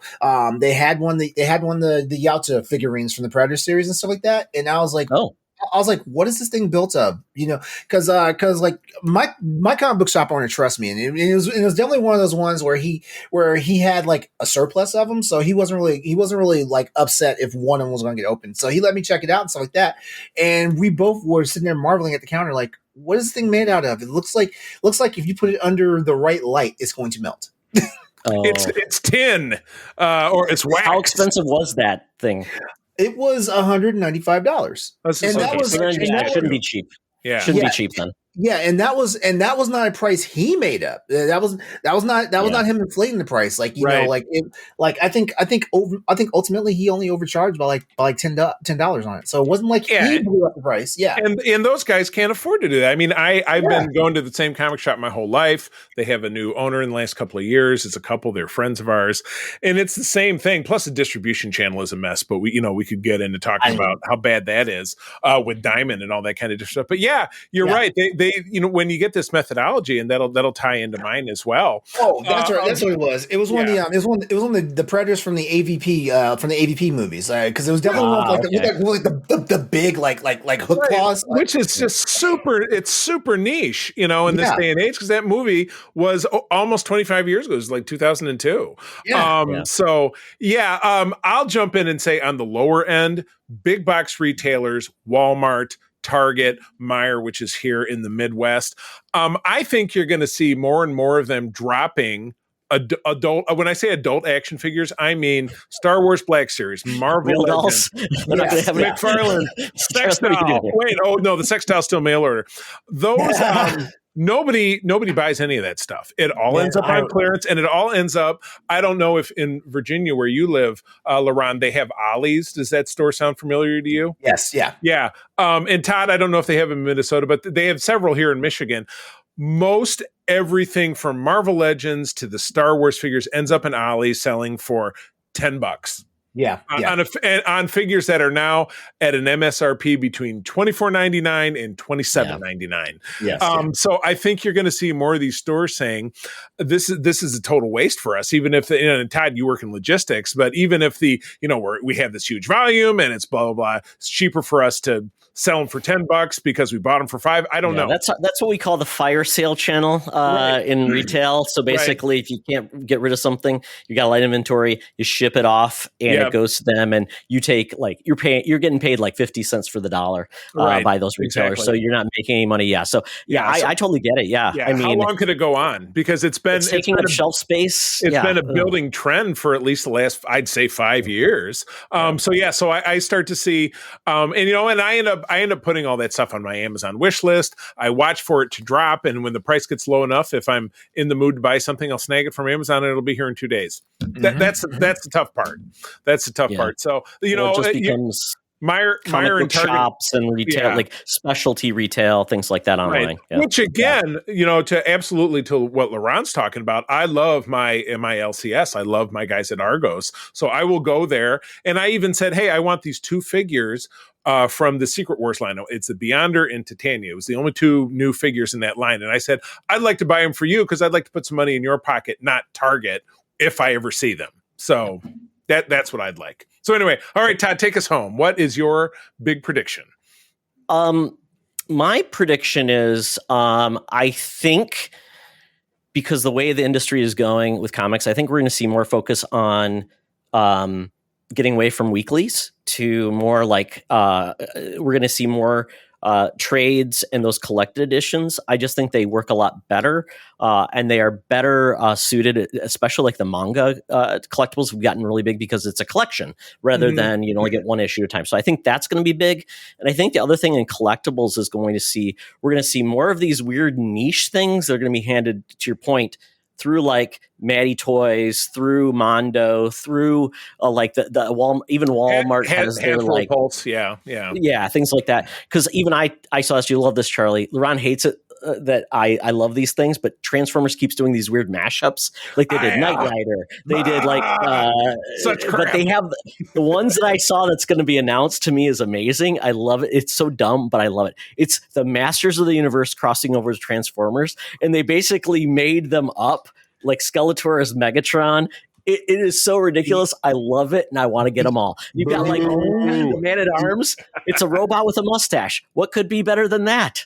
God, seriously. The only Transformers like mashup that I've loved to this point was the Transformers meets Monster Hunter, because like we had some badass fucking Transformers based off of freaking Rathalos and Zenogre, and I was like, oh my god, like I don't have the money to spend on this, but I want them. Yeah, I totally agree that niche is going to be the way and direct sale is going to be the way, because the retail channel is just not supporting it. The kids are not interested. In this stuff.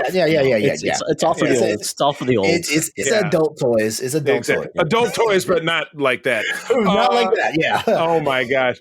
Well, that and this has been a supersized one, but that is the show. God, we had so much fun talking. LeRon, you are going to be on Code 47 very soon. You and I need to talk after we get offline. And yeah, Todd has thrown the gauntlet down over on Spinner Rack, which is one of our Patreon shows. We're going to talk about hopefully a Star Trek comic, the three of us at one point. So I'm totally down. But LeRon, you have been great. Where do people find you out there? I'm a member of the Boss Rush Network, so head over to bossrush.net for the website, and you see everything else that we're all involved and affiliated in. Like I said earlier, catch me on all my socials at Exodus803, EXODUS803. You can find me on Twitter for now. I've made the move to Blue Sky. Yay. Facebook, Instagram, stuff like that. And I do have, and also Exodus803. You can also find my YouTube channel where where I haven't really posted anything new, but you can find everything from my previous podcast show, the Crossroads Podcast, where we talked about PlayStation, PC, and Xbox gaming. Awesome. Todd, what about you? You can follow me on the threads at Toxtra and at Secret Friends Unite with dots in the middle, I believe. Or maybe that's the other one around. I don't know. Not. And then at Blue Skies, at Todd Oxtra, at Secret Friends Unite, maybe with or without dots. Minus with, sounds like you're ordering, fries at Burger King. You can find me on the socials that I like, which would be Blue Sky, Threads, and Instagram as the C3, TheCeeThree. Search for that. Also, spend a hell of a lot of time in our awesome Secret Friends Unite Discord. That is where our big chats are going on. We do, of course, still have a presence on Facebook, but we're getting much more interactivity over on Discord. So join us over there. I also run a Discord, and LeRon will get you involved in this called the United Trekkers of Michigan, where we just love talking about Star Trek stuff. Yeah. And the Michigan part is really not that big of a deal. But with that, friends, as always, I'm going to tell you thank you for joining us. Sharing is caring, and keep on trucking. Be the hero, not the villain. In a truck. Mother, may I sleep with danger? This podcast is part of the Secret Friends Unite podcasting network, available on Apple Podcasts, Spotify, and podcast services around the galaxy, as well as video on our YouTube channel. You can support Secret Friends Unite by becoming a Patreon member, get bonus programs and more over at patreon.com/secretfriendsunite. Join our Discord community for even more discussions on all things geek. For all the latest updates on Secret Friends Unite, make sure to follow us on Threads at secret.friends.unite and visit secretfriendsunite.com. Find our merchandise at TeePublic and Redbubble. Thanks for listening, and may the Force live long and prosper.